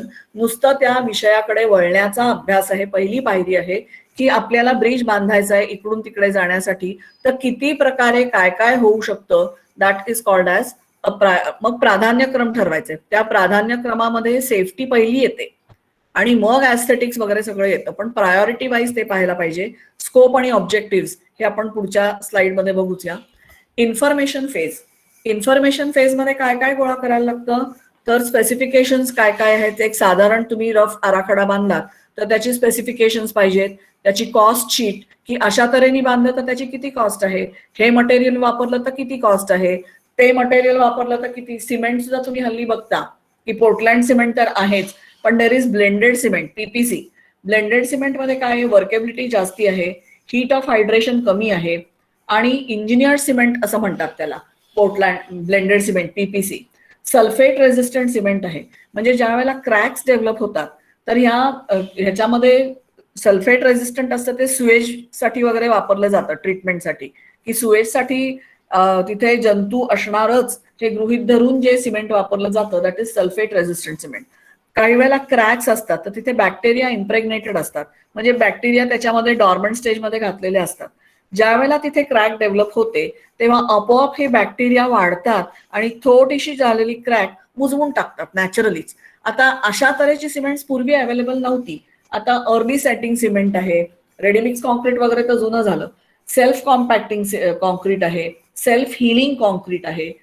तर त्याच्यामुळे ह्या सगळ्या गोष्टींमध्ये काय होतं, ब्रिज बांधताना सुद्धा एकदम दणक्यात इथून तिथे बांधत नाहीत, त्याचे तुकडे तुकडे तयार करतात खाली आणि मग लॉज करतात वरती.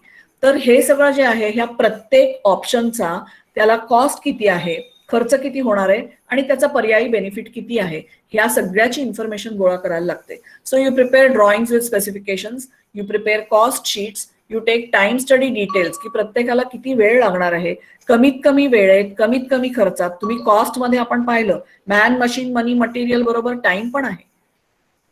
कमीत कमी वेळेमध्ये जास्तीत जास्त चांगलं स्ट्रक्चर उभं करायचं असेल तर you have to find out the time study details also. Failure records, जुनं काही फेलियर रेकॉर्ड आहे का, म्हणजे ते का झालं होतं, त्यावेळेला काय चुकलं होतं, कशाकडे दुर्लक्ष झालं होतं, किंवा अनपेक्षित आपण जे कॅलॅमिटीज म्हणतो, नॅचरल कॅलॅमिटीज की जे आपल्या हातात नाहीत, असं काही झाल्यामुळे सुद्धा एखाद वेळेला फेलियर होऊ शकतं. तर अशा तऱ्हेचं काय येऊ शकतं आता जर आपला अर्थक्वेक प्रोन झोन असेल की जिथे भूकंप होऊ शकतात, भूकंप प्रवण क्षेत्र, तर तिथे भूकंप केव्हा येईल हे सांगता येत नाही. It's an act of God.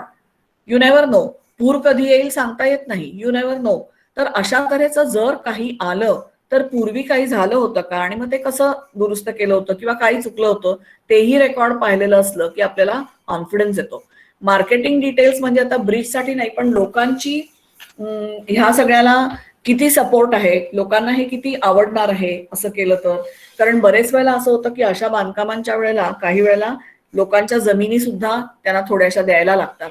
तर ते कितपत तयार आहेत किंवा एखादं बांधकाम केल्यामुळे त्यांना खूप फायदा असेल तर लोक ते पटकन ऍक्सेप्ट करतात. लेटेस्ट टेक्निक्स कुठली आहेत, टेक्निकल डिटेल्स कुठले आहेत, या सगळ्याचा अभ्यास ही टीम तयार करते आणि मग अशा तऱ्हेची सगळी इन्फॉर्मेशन गोळा करून एरियाज ऑफ हाय कॉस्ट की खूप कॉस्टली आहे असं जर असेल तर त्याचा डिसिजन खूप विचार घेऊन करायला लागतो. त्याचप्रमाणे त्याची वर्थ फार नाहीये, त्याचे काही फारसे बेनिफिट्स नाहीयेत.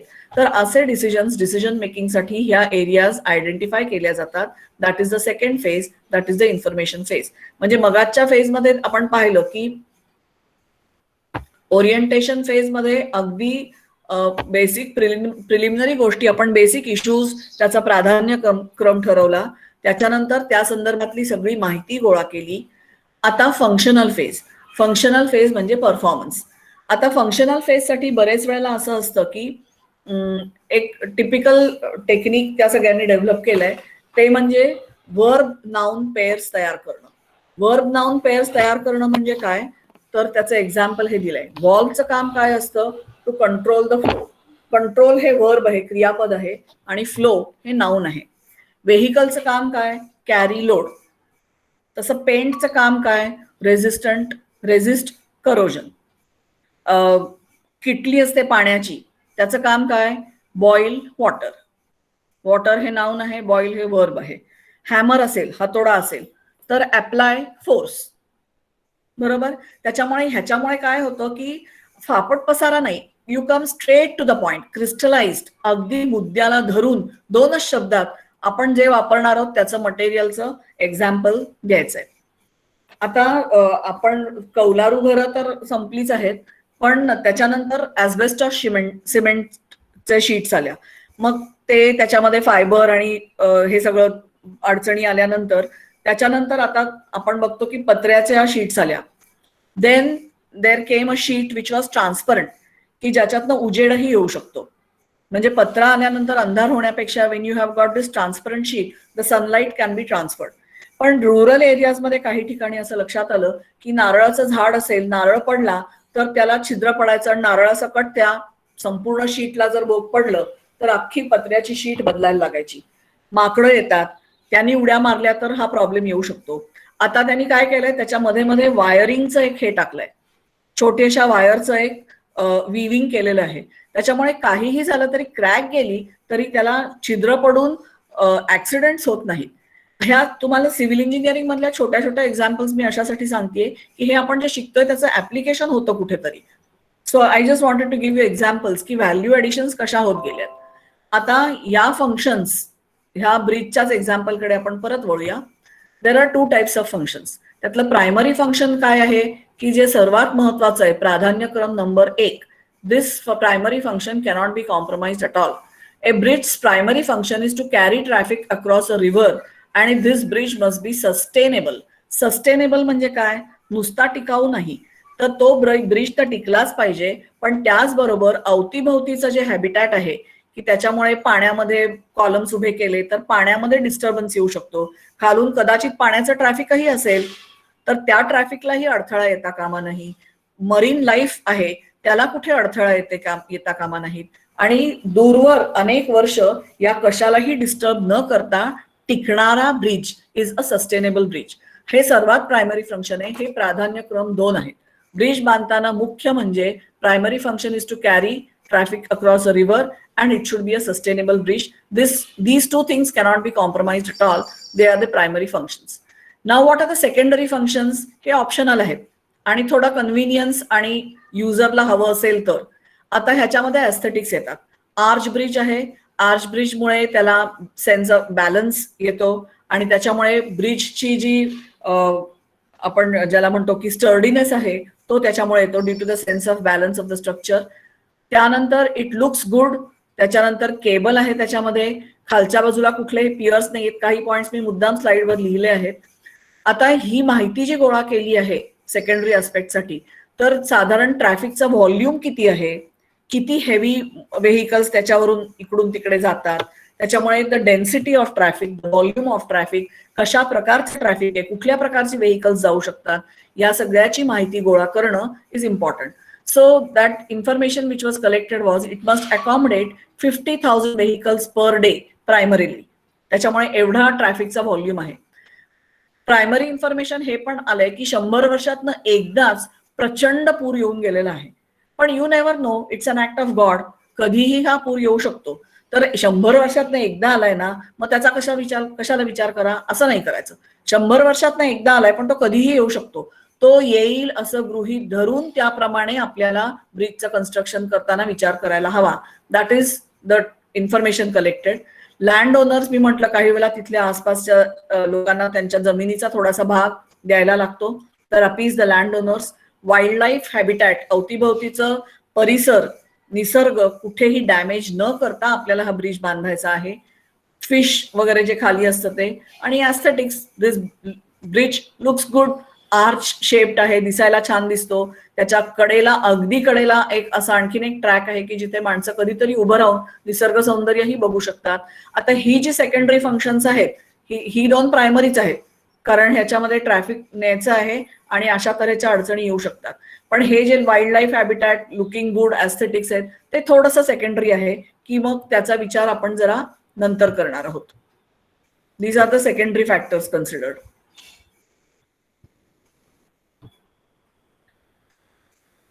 आता पहिली फेज झाली ओरिएंटेशन, सेकंड झाली इन्फॉर्मेशन, थर्ड झाली फंक्शनल. प्रायमरी आणि सेकंडरी फंक्शन्सचा आपण विचार केला. प्रायमरी फंक्शन्स कॉम्प्रोमाइज करायच्याच नाहीयेत आणि सेकंडरी फंक्शन्स थोड्याशा ऑप्शनल आहेत. Now you come to the creative phase. This step requires a certain amount of creative thinking by brain storming. Brain storming हा कन्सेप्ट असा आहे की स्टॉर्म म्हणजे वादळ, चक्क आयडियाजचं वादळ निर्माण करायचं. फ्री व्हिलिंग ऑफ आयडियाज, जितक्या जास्तीत जास्त आयडियाज येतील तितक्या आयडियाज येऊ देत. मग त्या चांगल्या का वाईट याचे एक गंमत आहे की ब्रेनस्टॉर्मिंगच्या टीम मध्ये कधीही एक्सपर्ट्स नसतात, म्हणजे अगदी हायली क्वालिफाईड एक्सपर्ट्स नसतात. सिव्हिल इंजिनियर्स तर पाहिजेतच, पण हायली क्वालिफाईड एक्सपर्ट्स नसतात. त्याचं कारण असं आहे की आयडिया आली की अननोईंगली, नकळत ते पटकन रिॲक्शन देतात. छे, हे कसं शक्य आहे, छे छे छे, ते अजिबात शक्य नाही. अशा तऱ्हेच्या जर प्रतिक्रिया आल्या तर पुढच्याचं थिंकिंग थांबतं. आणि brain storming is free wheeling of ideas. You have to just generate lot of ideas. 100 ideas आल्या तर त्यातल्या 2 आयडियाज चालतात, पण त्या 100 येणं महत्वाचं आहे. आणि त्याच्यामुळे ब्रेन स्टॉर्मिंग सेशन हे केलं जातं की ज्याच्यामुळे वेगळ्या तऱ्हेचं, जितक्या पॉसिबल आहेत तितक्या आयडियाज येणं हे खूप महत्वाचं आहे. आता ज्यावेळेला हे ब्रेन स्टॉर्मिंग सेशन केलं जातं त्यावेळेला विविध पर्याय पुढे उभे राहतात.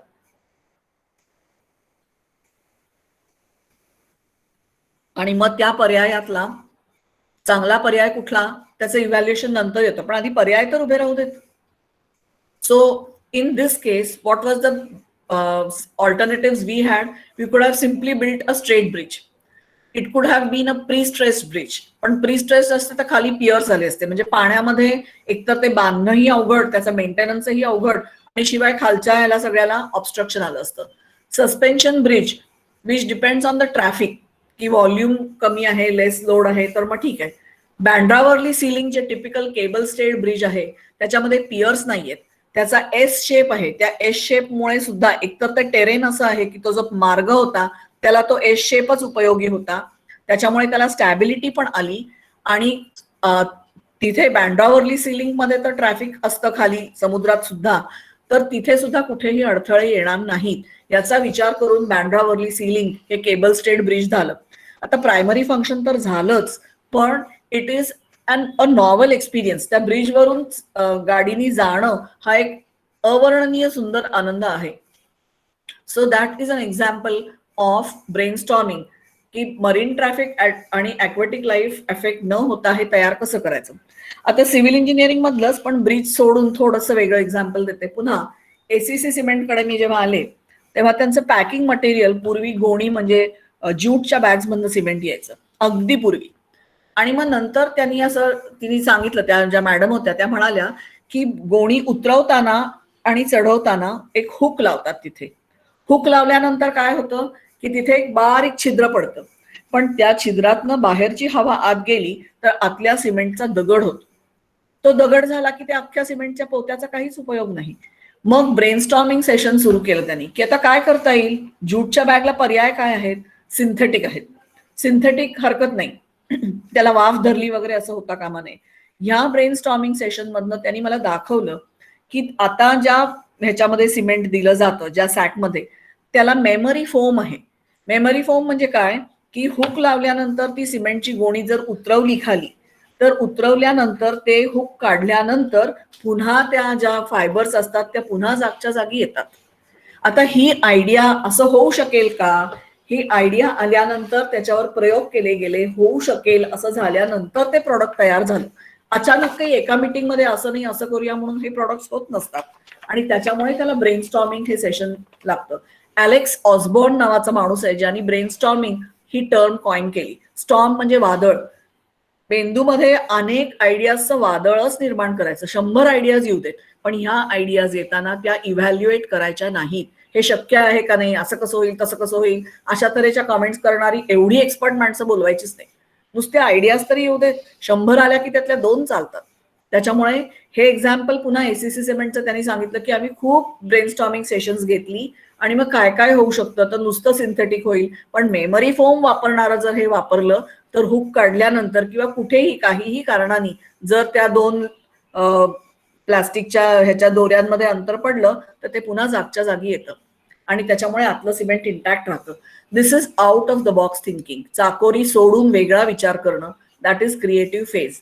आणि कुठल्याही कन्स्ट्रक्शनच्या वेळेला याचा विचार करायला लागतो. आता क्रिएटिव्ह फेज झाल्यानंतर देर इज इव्हॅल्युएशन. हे सगळे पर्याय आले पुढे. आता ह्याच्यामधनं इररिलेव्हंट काय आहे की नाही ह्याची काही आवश्यकताच नाहीये, ही टेक्निकली शक्य नाहीये, कारण ती कॉस्ट इतकी जास्ती जातीये की हे परवडण्यासारखं नाहीये. आपल्याला नुसतं सुंदर हवंय असं नाहीये, आपल्याला best quality at the least price, अशी दुहेरी परीक्षा आहे आपली. त्याच्यामुळे टेक्निकली शक्य नाहीये, हे इथे टिकणारच नाही. त्याच्यावरती वाळू घसरू शकते, इथे लँडस्लाइड्स होऊ शकतात, इथे पूर खूप वेळा येऊ शकतात. असं असेल तर it is technically not possible, किंवा it is not worthy of additional study. ही खूप जास्ती त्यांनी व्हॅल्यू ऍडिशन काही होणार नाहीये, तर let us not work on this, हे पण होऊ शकतं. Those ideas that represent the greatest potential for cost saving and improvements are selected. आता इव्हॅल्युएशन मध्ये जेवढे सगळे पर्याय पुढे उभे राहिलेले असतात त्या पर्यायांपैकी जो पर्याय आपल्याला कॉस्ट मध्ये सेव्हिंगही करून देईल, that which will save your cost as well as which will give you value addition, की जिथे इम्प्रुव्हमेंट्स नक्कीच खूप जास्ती होऊ शकतील, these ideas are selected for development. मग एकदा इव्हॅल्युएशन फेज मध्ये आयडिया डेव्हलपमेंटला घेतली की then the team develops the selected ideas into alternatives. मग आता ही आयडिया आपण पुढे न्यायची आहे म्हटल्यानंतर त्याच्यासाठी लागणारं पुन्हा सगळं डॉक्युमेंटेशन, सगळी इन्फॉर्मेशन, की खात्री करून घ्यायची की कुठेही काहीही अडचण येणार नाहीये ना. आणि मग डिसिजन मेकर्स ठरवू शकतात की आता ही आयडिया सिलेक्ट केली आहे तर या आयडियाच्या अनुषंगाने कुठे कुठे काय काय हवं आहे, काय काय मिळू शकतंय, याचा विचार करून मग डिसिजन मेकर्स त्याचे डिसिजन्स घेतात. डेव्हलपमेंट झालं की then comes the presentation phase. The presentation phase is actually presenting the best alternative.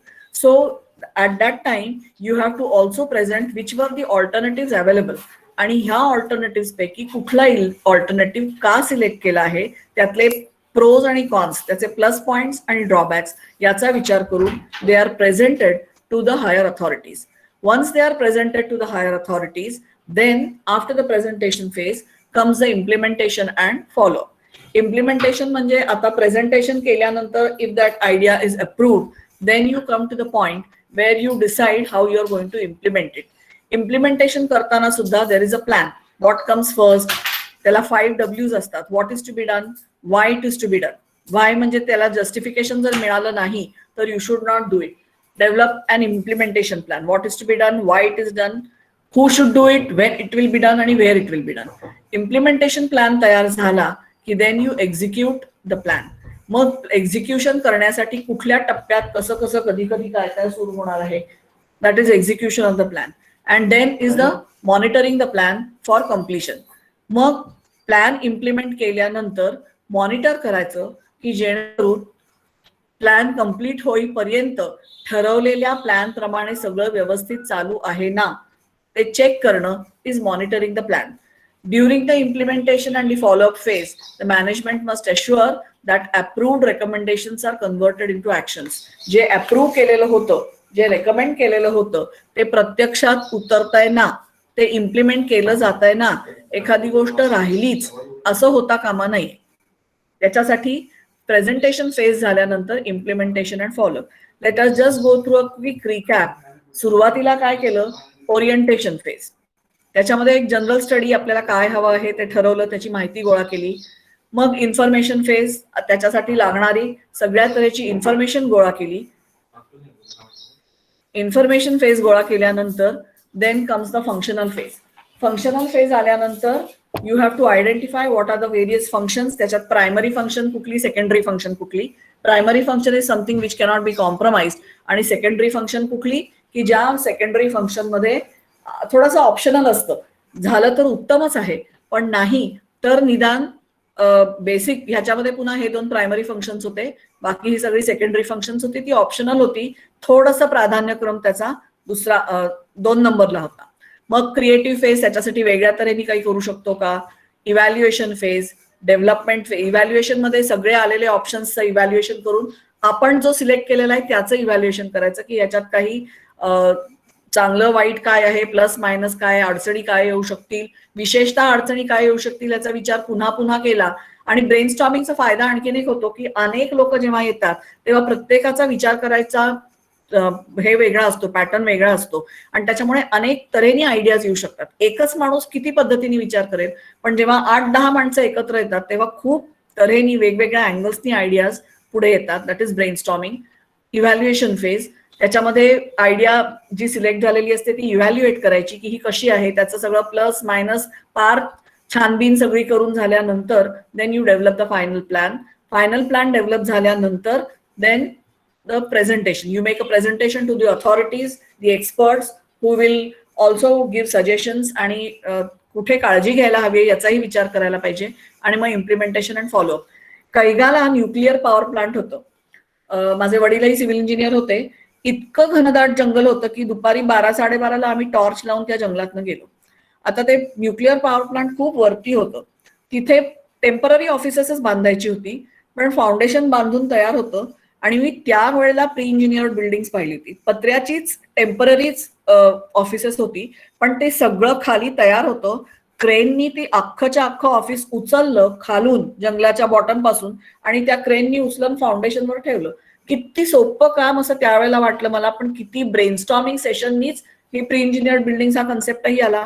Bio walls पण आलेत आता की तुम्हाला परिसरही स्वच्छ ठेवायचा असेल आणि हिरवं ठेवायचं असेल ग्रीन बिल्डिंगच्या दिशेने एक पाऊल म्हणून, तर that has also come out of brainstorming session.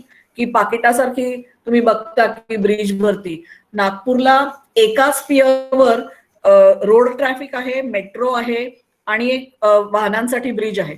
मी ते फिगर हे नाही केली, पण तुम्ही बघा नागपूरला एका पियरवर 3 एकावर एक, पहिला मजला, दुसरा मजला, तिसरा मजला असावा असे 3 आहेत. मेट्रोचं आहे, त्याच्या खाली रस्त्यावरून जाणारा ट्रॅफिक आहे आणि त्याच्या खाली पेडेस्ट्रल वॉकिंग आहे, रेग्युलर रस्ता. आता हे प्री इंजिनिअरिंग मी प्रत्यक्ष डोळ्यांनी त्यावेळेला पाहिली आणि मी आश्चर्यचकित झाले की किती आयडिया छान आहे. एवढ्या जंगलामध्ये सगळं वर नेणं सामान खूप अवघड होतं. प्री इंजिनियर बिल्डिंग छोटंसं ऑफिस होतं, खाली तयार केलं, क्रेननी ते अख्खं तयारच्या तयार ऑफिस उचललं आणि फाउंडेशनवर ठेवलेलं आम्ही पाहिलं. आता हा ग्राफ आहे that explains to you. I like this graph. What is the potential value of value engineering. तर ही सेव्हिंग्ज आहेत बघा, ही कॉस्ट आहे. व्हॅल्यू इंजिनिअरिंग जर केलं, पुरेसा विचार केला तर प्रॉपर सबस्टिट्यूट जर मिळाले तर आपल्याला आता हल्ली बघा तुम्ही ते विटांच्या ऐवजी ऑटोक्लेव्ड हे मिळतं ना, तर AAC ऑटोक्लेव्ड एरेटेड ब्लॉक्स, तर that has become a good substitute which saves cost and improves the utility. विटा, मग हॉलो ब्लॉक्स, मग हे AAC आले. आता ह्याच्यानंतर आपोआपच नॅचरली काय झालं, सिमेंटचे एवढे सगळे प्रकार आले कॉन्क्रीटचे प्रकार आले, आयर्नचे सगळे प्रकार आले, स्टीलचे, या सगळ्यामुळे काय झालं, कॉस्ट तेवढीच किंवा त्या मानाने कॉस्टच्या मानाने बेनिफिट्स खूप जास्ती असं झाल्यामुळे सेव्हिंग्स फ्रॉम व्हॅल्यू इंजिनिअरिंग मध्ये काय झालं की कॉस्ट इथे आहे, सेव्हिंग्स इथे आहे, याच्यातला डिफरन्स इज द गेन. की एवढ्या कॉस्टमध्ये तुम्हाला एवढे पैसे वाचले व्हॅल्यू इंजिनिअरिंगमुळे, so this is the gain. आणि हे जर केलं नाही, सुरुवातीला हे जर केलं तर दिस इज द प्रॉफिट. तुमच्या एक्स ऍक्सिसवर काय आहे बघा, time Wien value engineering is perform. हे सुरुवातीलाच जर केलं केव्हा, प्लॅनिंग आणि analysis, schematic design, design development, work drawings आणि मग कन्स्ट्रक्शन डॉक्युमेंट्स, हे सगळ्या प्लॅनिंग फेज मध्येच, म्हणजे ऍक्च्युअल कन्स्ट्रक्शन सुरू होतं इथे, त्याच्या आधी हे सगळं करायला लागतं. Planning, schematic design, design development, work drawings करत असतात, त्यावेळेला केलं तर तुम्हाला हा फायदा होतो, कारण कॉस्ट कमी आणि सेव्हिंग जास्ती.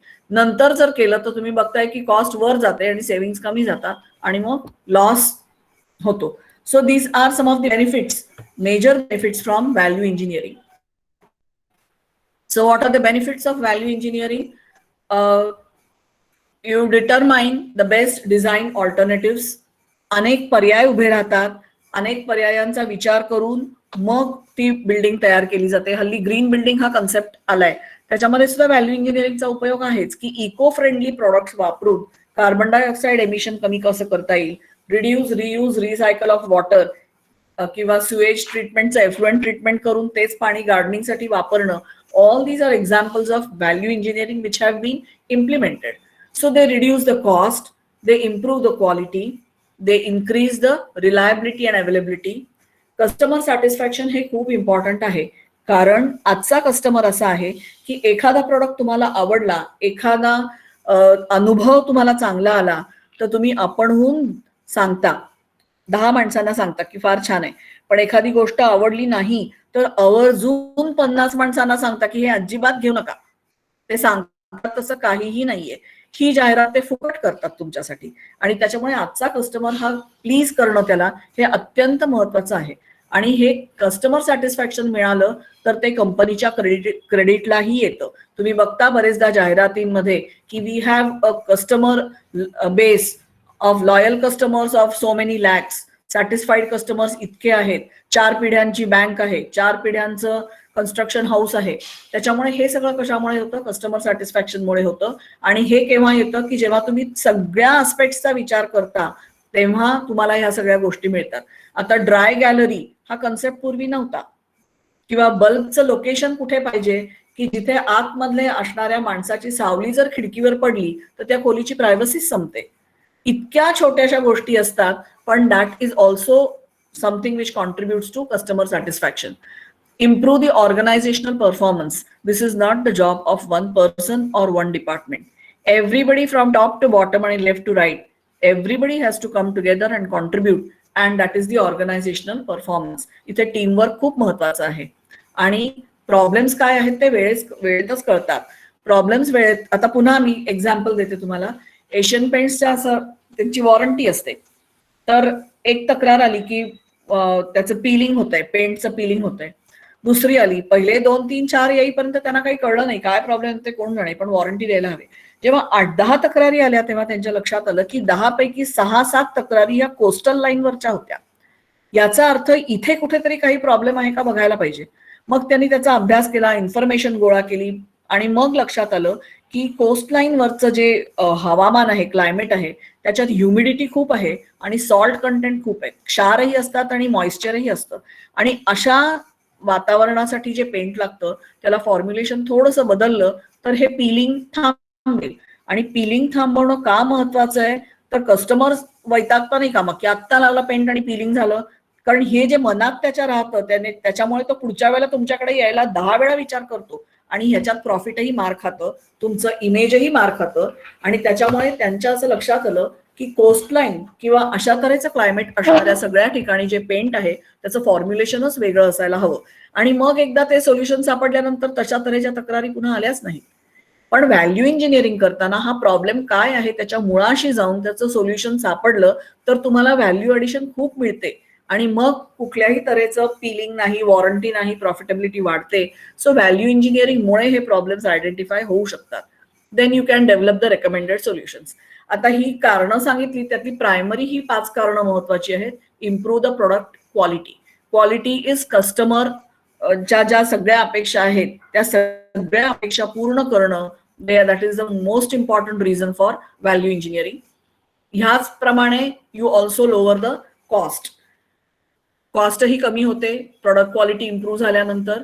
You have got better attributes, you get better features.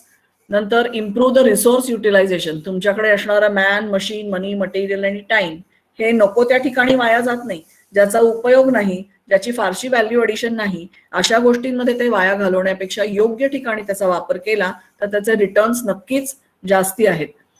आणि finally corporate image is much better and therefore you can compete better.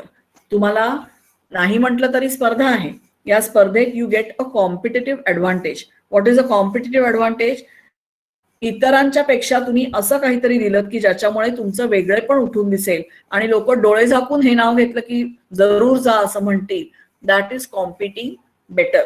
आणि देअरफोर व्हॅल्यू इंजिनिअरिंग जर केलं, ह्याच्यावर एवढा विचार करून जर केलं तर your survival in the competition also becomes easy. Quality महत्वाची आहे, तर क्वालिटी कॉम्प्रोमाइज करण्यासाठी आपल्याला सबस्टँडर्ड किंवा स्वस्तातलं मटेरियल वापरून चालत नाही. मग लो कॉस्ट कशी एन्श्योर करणार? क्वालिटी मेंटेन करून लो कॉस्ट कशी करायची? तर अननेसेसरी वेस्टेज कमी करणं, doing it write the first time. पहिल्यांदाच करतानाच व्यवस्थित करायचं. कुठल्याही प्रकारची इन्व्हेंटरी मॅनेजमेंट व्यवस्थित पाहिजे. मटेरियल वाया गेलं, चुकलं असं होता कामा नये.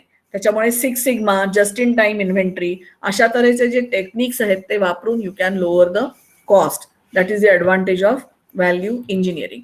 आता व्हॅल्यू इंजिनिअरिंग म्हणजेच व्हॅल्यू अनालिसिस आहे, कारण तुम्ही अनालाइज करून इंजिनियर करता, म्हणजे तुम्ही निर्माण करता आणि वेगळ्या तऱ्हेची स्ट्रक्चर्स निर्माण करता. आता ग्रीन बिल्डिंग्स वगैरे जेव्हा तयार केली तेव्हा that is also the concept of engineering, की जिथे तुमचं व्हॅल्यू एडिशन खूप आहे आणि त्या मानाने कॉस्ट कमी आहे. आता ह्याच्याशीच रिलेटेड आणखीन एक कन्सेप्ट आहे, that is value management. Management म्हणजे काय? To plan, organise, to get the things done from people. आता value management is a style of management to motivate people to develop the skills. लोकांना motivate करणं म्हणजे लोकांना मनापासून वाटणं की हो हे छान आहे आणि आपण हे करूया. तर मोटिवेटेड लोकांचा क्वालिटी आणि क्वांटिटी ऑफ आउटपुट नक्कीच खूप जास्ती असतो. त्याच्यासाठी लागणारी स्किल्स डेव्हलप करणं. Promoting the synergy. सिनर्जी म्हणजे काय? Additive effect. 2+2=5 जे गणितात शक्य नाहीये, पण सगळ्यांनी मिळून जोमानी व्यवस्थित काम करायचंच आहे म्हणून केलं तर त्याच्यापासून मिळणारे जे फायदे आणि हे आहेत इनोव्हेशन, ते gives a very good performance. Prabhakar पेंढारकरांचं रारंग ढांग म्हणून एक पुस्तक आहे, तुम्ही वाचलं असेल तर. नॉर्थला म्हणजे फ्रंट लाईनवर काश्मीरच्या इथे पुढे ब्रिज बांधायचा होता. त्या ब्रिजवरून रणगाडे जाणार असतात. आता मुळात तो टेरेन असा आहे की तिथे सामान वर चढवणं रोज जीवाला धोका. कुठून काय शेलिंग होईल पलीकडून माहिती नाही. रस्ता सगळा घाटाचा, वळणावळणाचा, आणि अशा ठिकाणी केव्हाही बर्फ पडू शकतो. अशा ह्याच्यात तो ब्रिज बांधला. त्या लोकांचं मनोबल किती असेल बघा. That is motivating the people. जी माणसं मोटिवेटेड असतात की हे केल्यामुळे आपल्या देशाला प्रचंड फायदा होणार आहे, हे जेव्हा मनात असतं तेव्हा तिथले जे सिव्हिल इंजिनियर्स असतात आर्मी मधले, they are highly motivated people. हे पुस्तक कोणी वाचलं नसेल तर जरूर वाचा.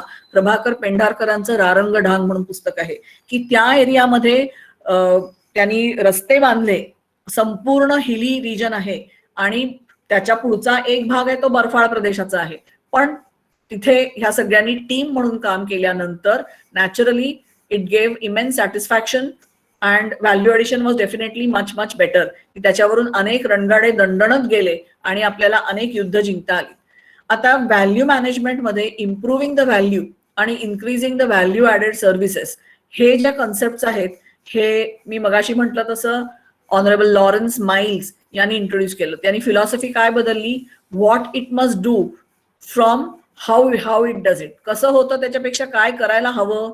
कसं होतं ते आपण बघतो की हे बांधलं की हे असं होतं, तसं नाही, हे असं होतं नाही, असं करायला हवं आहे.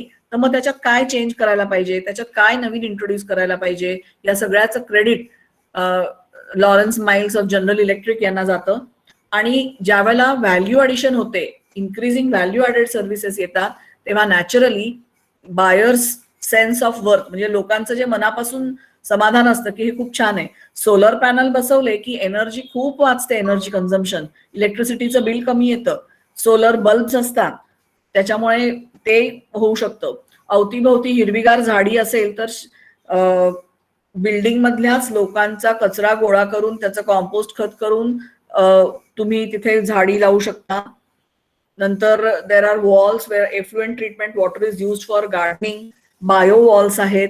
हे सगळे व्हॅल्यू इंजिनिअरिंगचे कन्सेप्ट आहेत and they have to be managed. Manage म्हणजे काय?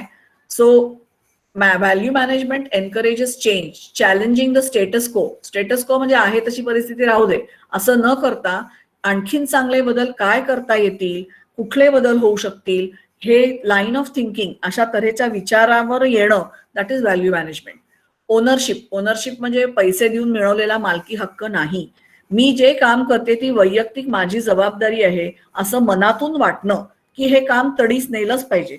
मी तुम्हाला पुन्हा सांगते की रारंगडांग हे पुस्तक वाचताना तिथले जे मिलिटरीतले सिव्हिल इंजिनियर्स काम करत होते त्यांना सतत जीवाची भीती होती, पण त्यांना कसंही करून तितक्या दिवसात हवामान फेवरेबल असताना तेवढे रस्ते बांधणं अत्यंत आवश्यक होतं आणि त्याच्यामुळे त्यांना पुष्कळ फायदे होणार होते. तर ते मला कसंही करून करायचंच आहे, हे काम व्हायलाच हवं, हे जे आहे मनात वाटणं, that is ownership. Emphasis on teamwork and communication. आता थोडंसं टीमवर्क विषयी. टीम म्हणजे काय? It's a group of people which works towards a common. Sir अजून एक 5-10 मिनिटं चालेल ना? हो मॅडम, काही प्रॉब्लेम. ओके. टीमवर्क विषयी सांगते. हे सिव्हिल इंजिनिअरिंगशी रिलेटेड असं नाहीये, ज्याला कुणाला एकत्रित काम करायचंय. सिव्हिलचं कुठलंच काम एकटा माणूस करू शकत नाही. It is always a teamwork. आणि गंमत अशी आहे की ह्या टीम मध्ये एकदम एक्सपर्ट्स असतात, म्हणजे कन्सल्टंट्स असतात, डिझायनर्स असतात, आर्किटेक्ट्स असतात, सिव्हिल इंजिनियर्स असतात, सुपरवायझर्स असतात, लेबरही असतं. म्हणजे पार सेमी स्किल्ड, अनस्किल्ड, म्हणजे totally unskilled to extremely expert people, ह्या सगळ्यांना एकत्र आपल्याला काम, एका वेळेला सगळी भेटत नाही, पण या सगळ्यांना आपल्याला सामावून घेऊन पुढे जायचं असतं. Now what is a team? It is not just a group of people. Bus स्टॉपवर उभे असलेल्या माणसांना टीम म्हणत नाही, कारण प्रत्येक जण वेगवेगळ्या ठिकाणी जाणार असतो. It team is a group of people who work together for common objective. आता एकत्र आणणं आणि एकत्र काम करणं हे मी म्हणते तितकं सोपं नाहीये. It is easier sed than done. Teamwork कशाला म्हणतात? जेव्हा ही सगळी माणसं एकत्र काम करून एकाच उद्दिष्टाकडे जातात. आपल्या इंडियन क्रिकेट टीमचं काय झालं मॅच फिक्सिंगच्या वेळेला? सगळ्यांचं उद्दिष्ट एक नव्हतं, प्रत्येकाचं उद्दिष्ट वेगळं होतं. कोणी देशासाठी खेळत होतं, कोणी खेळासाठी खेळत होतं, कोणी पैसे मिळवण्यासाठी खेळत होतं आणि कोणी सिलेक्ट झालंय आता खेळलं पाहिजे म्हणून खेळत होतं. आणि त्याच्यामुळे इंडियन क्रिकेट टीमची शक्ल उडाली. पण ज्या वेळेला सगळीजण जिंकायचंच आहे, बाकी काहीही नाही, असा फोकस ठेवून खेळली, तेव्हा आपल्याला वर्ल्ड कपही मिळू शकलेले आहेत. त्याच्यामुळे टीमवर्क महत्वाचं आहे. पण मग ह्या टीमवर्क मध्ये अवघड काय आहे? What is a difficult part of teamwork? तर केव्हा तरी कुणाचं तरी ऐकायची पण तयारी असायला लागते. Sometimes you have to take a back seat also. कधीतरी दुसऱ्याचंही ऐकायचं असतं. आणि एखाद्याने मी म्हटलेल्या गोष्टीला अपोज केलं तर मला हे लक्षात ठेवायला पाहिजे की तो मला वैयक्तिक अपोज करत नाहीये. He is not opposing me as a person, he is opposing my idea. So I must understand the difference between opposing an idea and opposing a person. I don't know if you have heard the word of Sam Pitroda. Sam Pitroda was a person who has worked with people from all over the world. He comes from a small town near Nainital. He was the person who was in charge of CDOT, Department of Telecommunications. आत्ता mobiles आहेत, पण mobiles जेव्हा नव्हते तेव्हा पावलोपावली STD ISD बूथचं जाळं ज्यांनी निर्माण करायची जबाबदारी घेतली, ओनरशिप घेतली, ते हे सॅम पिट्रोडा. जगभरातल्या माणसांबरोबर त्यांनी काम केलंय. भारतीयांविषयीचं त्यांचं जे मत आहे ते खूप विचारात पाडणारं आहे. ते म्हणतात, as individuals Indians are excellent, they are very intelligent, they are very hard working, they are very ambitious, but as team workers they are hopeless. आता ते होपलेस हा शब्द खूप लागतो, जिव्हारी लागतो, की का वी आर होपलेस? वाळूचे कण कसे असतात? अनेक कण असतात, पण ते कधी एकत्र साधले जात नाहीत. प्रत्येक कण वेगवेगळाच राहतो. तसं आपल्या माणसांचं आहे, असं त्याचं म्हणणं आहे. मग त्यांचं म्हणणं असं का आहे? तर त्यांचं म्हणणं हे आहे की भारतातल्या लोकांना हे समजत नाही की एखाद्याने मला अपोज केलं तर तो अपोज माझ्या मुद्द्याला करत असतो, तर मुद्दा हा मुद्द्याने खोडायचा असतो, आपण पटकन मुद्द्यांवर उतरतो. आणि हा फरक आपल्याला न कळल्यामुळे सगळं चांगलं असून सुद्धा टीमवर्क मध्ये आपण कमी पडतो. हे तुम्हाला मुद्दाम सांगायचं कारण तुम्ही आता बाहेर पडून इंजिनियर्स होणार आहात, तुमच्या पुढे अनेक चॅलेंजेस असणार आहेत आणि अशा वेळेला टीमवर्क मध्ये काम, सिलेक्शन जेव्हा तुमचं कॅम्पसमध्ये होतं तेव्हा एखादा थोडा कमी मार्काचा असला ना तरी चालतो, पण जर त्याला टीमवर्क मध्ये काम करण्याची जर अनुभव असेल तर तो माणूस सिलेक्ट करतात. तुम्ही इंडिव्हिज्युअली खूप विद्वान आहात पण तुमचं इतरांशी कोणाशी जमत नाही असं जर असेल तर तुमच्या विद्वत्तेचा काही उपयोग नाही आहे ऑर्गनायझेशनला. आणि त्याच्यामुळे टीमवर्क मध्ये काम करता येणं हे अत्यंत आवश्यक आहे. त्याच्यामुळे teamwork is something that we need to work on. ऑर्केस्ट्रामध्ये सगळे इंडिव्हिज्युअल वादक गायक खूप चांगले असून उपयोग होत नाही, त्या सगळ्यांचं एकत्र सिंक्रोनायझेशन झालं तर त्याचा ऑर्केस्ट्रा होतो. त्याच्यामुळे टीमवर्क मध्ये काम करता येतं का नाही हे कसं चेक करतात, तर तुम्ही स्पोर्ट्समध्ये असाल किंवा एखादी प्रोजेक्ट टीम असेल, स्पोर्ट्समध्ये सगळी टीम असते एकत्र. राहुल द्रविड आणि सचिन तेंडुलकरचं एक्झाम्पल मी त्याच्यासाठी देऊ शकते की ती दोघं अगदी चांगले मित्र होते. एक गेम मला असं आठवतंय की सचिन तेंडुलकरची डबल सेंचुरी जवळ आली होती, 196 ला काहीतरी होता आणि राहुल द्रविड कॅप्टन होता. त्याच्यावर एवढं प्रेशर होतं आणि 196 ला असताना त्यांनी गेम डिक्लेअर केला म्हटल्यानंतर तेंडुलकरनी एक क्षणभर बघितलं, पण he was a person who always believes की team is more important than Sachin Tendulkar, India is more important than Sachin Tendulkar. त्यांनी कॅप्टननी घेतलेल्या निर्णयाचा मान राखला आणि he came back in to the pavilion.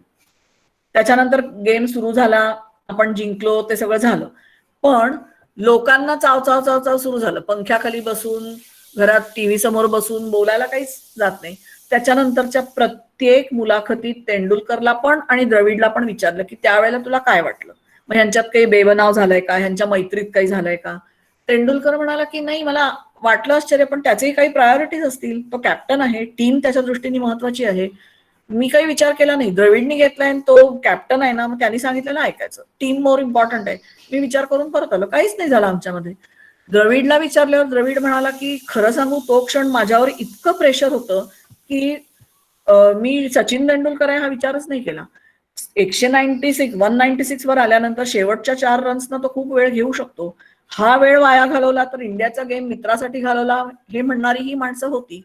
आणि आता मी गेम डिक्लेअर केला भारतासाठी, तर मित्र 196 वर असताना गेम डिक्लेअर केला म्हणजे तुमच्यात काही झालंय का, या कोरड्या गप्पा मारायला माणसं तयार असतात. पण this is an excellent example of teamwork. हे जे अंडरस्टँडिंग आहे ते अंडरस्टँडिंग असणं खूप इम्पॉर्टंट आहे. पुढच्या पिढीला हे कळणं महत्वाचं आहे. मी गेले 27 वर्ष इंजिनिअरिंगच्या मुलांना शिकवते आहे आणि इंजिनिअरिंगच्या मुलांना शिकवताना माझ्या असं लक्षात आलंय की ह्या लोकांना सगळ्यांना असं वाटतं की फक्त टेक्निकल नॉलेज इम्पॉर्टंट आहे. माझं ग्रॅज्युएशन सुद्धा टेक्निकल डिग्रीच आहे, पण तरीही माझ्या असं लक्षात येतंय की हा जो मॅनेजमेंटचा किंवा हे टीमवर्क किंवा अशा तऱ्हेचे जे कन्सेप्ट आहेत ते खरोखर पुढे तुम्हाला उपयोगी पडतील. तर पीटर ड्रकर त्याला टेक्निकल ॲरोगन्स म्हणतो.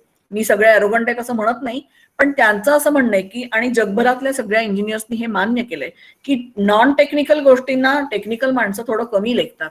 तर मला हे तुम्हाला आवर्जून सांगायचं आहे की नॉन टेक्निकल गोष्टी कमी महत्वाच्या नाहीत, कारण तुम्ही सिव्हिल इंजिनियर इंडिपेंडेंटली काहीही करू शकत नाही, तुम्हाला टीमच्या मदतीशिवाय तुम्ही काही करू शकत नाही. आणि म्हणून टीम मध्ये काम करता येणं आणि कम्युनिकेशन असणं हे खूप आवश्यक आहे. ह्या कम्युनिकेशनमध्ये एकमेकांशी प्रॉब्लेम जराही शंका आली तरी हायर अथॉरिटीशी बोला, कम्युनिकेट करा. That is a lifeline. Communication is the lifeline of any organisation. आणि म्हणून तुम्ही केरळाच्या बोट रेसेसची चित्र पाहिली असतील. मला आज थोडासा वेळ कमी पडला, मी ती स्लाइड पण याच्यात घालू शकले असते. एवढी मोठी नाव असते आणि त्याच्यात कितीतरी नावाडी असतात.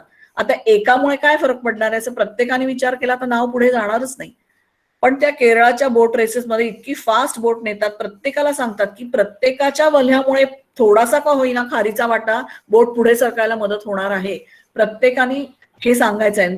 प्रत्येकाला दुसऱ्याविषयी रिस्पेक्ट वाटला पाहिजे की तुझ्यापेक्षा माझं काम महत्वाचं आहे असं टीम मध्ये नसतं. प्रत्येक जण महत्वाचा असतो. तुमच्या कीबोर्डवरचं एखादी की खूप क्वचित वापरता, पण ती नसून चालते का, नाही, ती असायलाच लागते.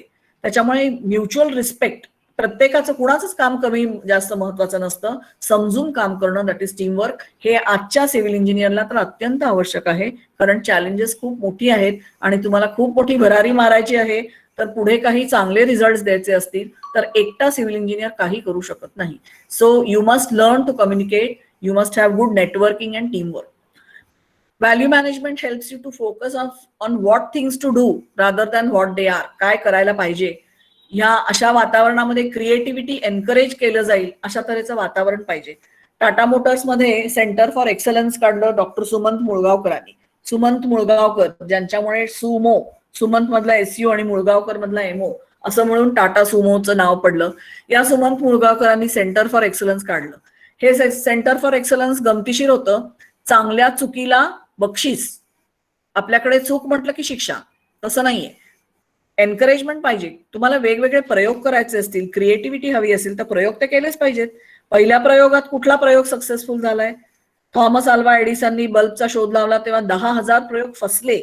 त्याला तो म्हणतो मी फसले नाही, मी 10,000 पद्धती शोधल्या की ज्याच्यामुळे बल्ब तयार होणार नाहीये, त्याच्यामुळे ती चूक पुन्हा करायची नाही हे मला कळलं. हे प्रयोग करायला चुका होतातच, पण मुळातली आयडिया जर चांगली असेल तर चांगल्या चुकीला बक्षीस ही नॉव्हेल कल्पना सुमंत मुळगावकरांनी टाटा मोटर्स मध्ये राबवली आणि त्याच्यानंतर संपूर्ण भारतीय बनावटीची इंडिका कार टाटा मोटर्स निर्माण करू शकलं.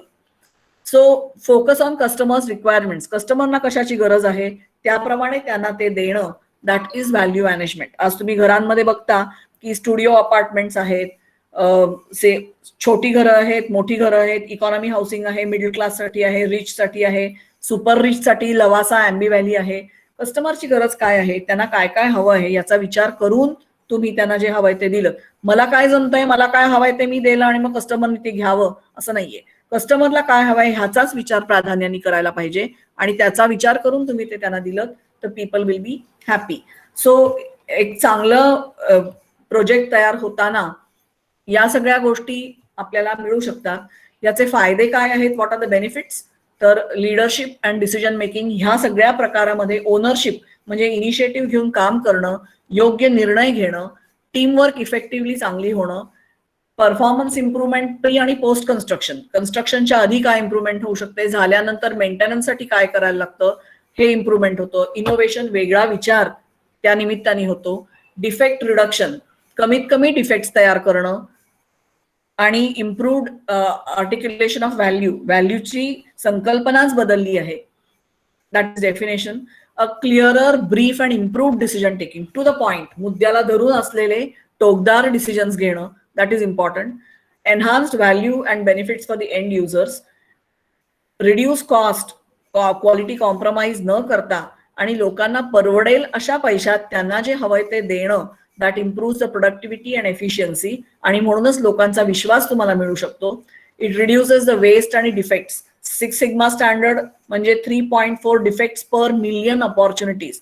मिलियन पीसेस तयार होतात तेव्हा 3.4 डिफेक्ट्स फक्त अलाउड आहेत. सिव्हिल मधली स्पेशालिटी अशी आहे की मॅन्युफॅक्चरिंग करताना पहिली गाडी आणि 1000वी गाडी सारखीच असते, तसं सिव्हिलमध्ये होत नाही. ही बिल्डिंग बांधली, त्याच्या शेजारीच बिल्डिंग दुसरी बांधली तर त्याच्यामध्ये सॉइलच्या टेक्स्चरमध्ये फरक असू शकतो किंवा त्या कंडिशन्स ज्या असतात, त्या बिल्डिंगच्या रिक्वायरमेंट्स असतात त्या वेगळ्या असू शकतात. शेजारच्या साईडचे चॅलेंजेस वेगवेगळे असू शकतात आणि त्याच्यामुळे कुठे खाली पाणीच आहे, कुठे वाळूच लागली, सॉइलचं टेक्स्चर वेगळं आहे, चॅलेंजेस वेगवेगळी असू शकतात. ही सिव्हिलची खासियत आहे.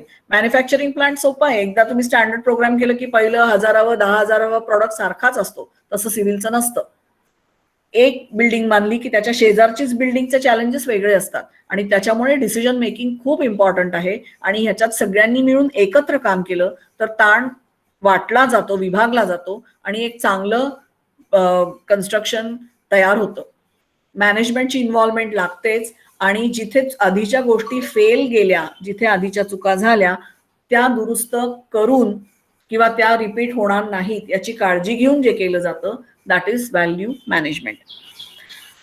So I think I have tried to clear the concepts of value management, what is value engineering.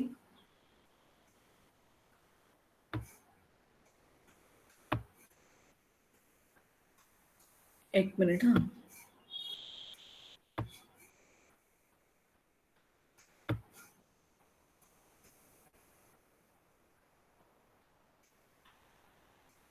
So I have not stopped the presentation. In case anybody has any doubts, you can always again come back. I thank you all for this innovative idea of even interacting online, and I enjoyed the session. If you have any questions, I'm open to questions.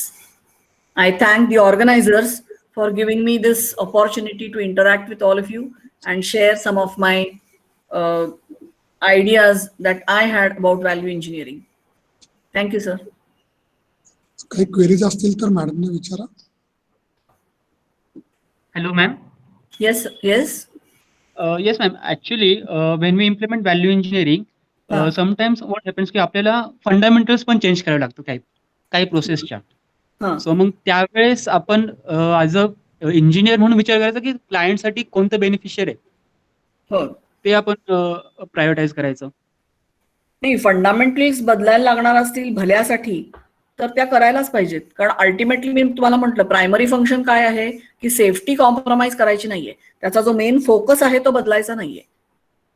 मग पूर्वी चुकीचं काही चालू असेल तर ते चुकीचं तसंच कंटिन्यू करण्यापेक्षा नवीन यांनी काही वेगळं जास्ती व्हॅल्यू ॲडिशन आणि जास्त रिलायबल प्रोडक्ट तयार होणार असेल तर ह्या चेंजेसना तयार असणं हेच व्हॅल्यू इंजिनिअरिंग आणि व्हॅल्यू मॅनेजमेंट आहे.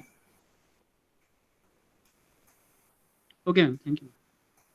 थँक्यू. अजून कोणी आहे का?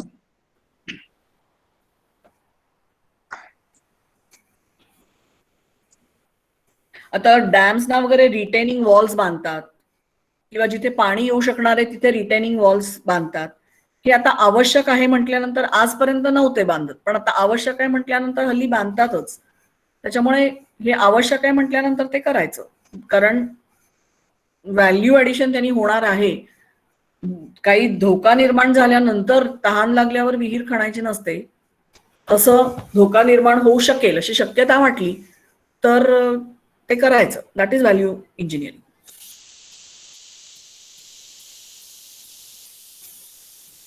Yes, anybody?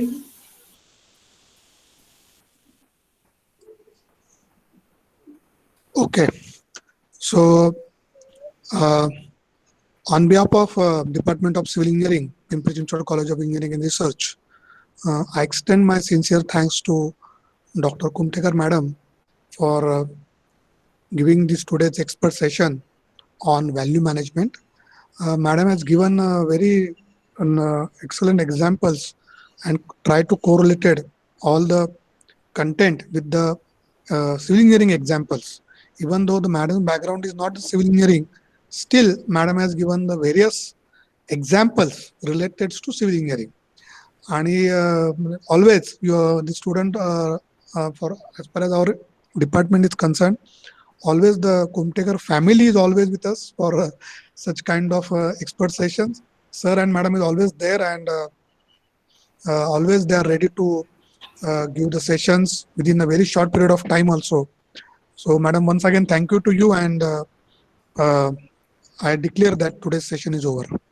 Thank you very much, madam. Thank you, sir. I Thank come from a family of civil engineers, and I have Oh. been teaching the mechanical and civil engineers for the past 20-25 years. So therefore, I have seen these sites, and that is why I could share it with you. It was something which I have seen since rest of my family members are civil engineers. Wherever Oh. we go, we stop and discuss. They stop and discuss, so I automatically get it. And that is why I have been able to contribute. But anyway, thank you. I Thank hope you, madam. this session has been useful to the Yes, sir, definitely, madam. Definitely. It is audience. useful and more informative. Thank you very much, madam. Okay. Thank you, sir. Thank Thank you, ma'am. Thank you.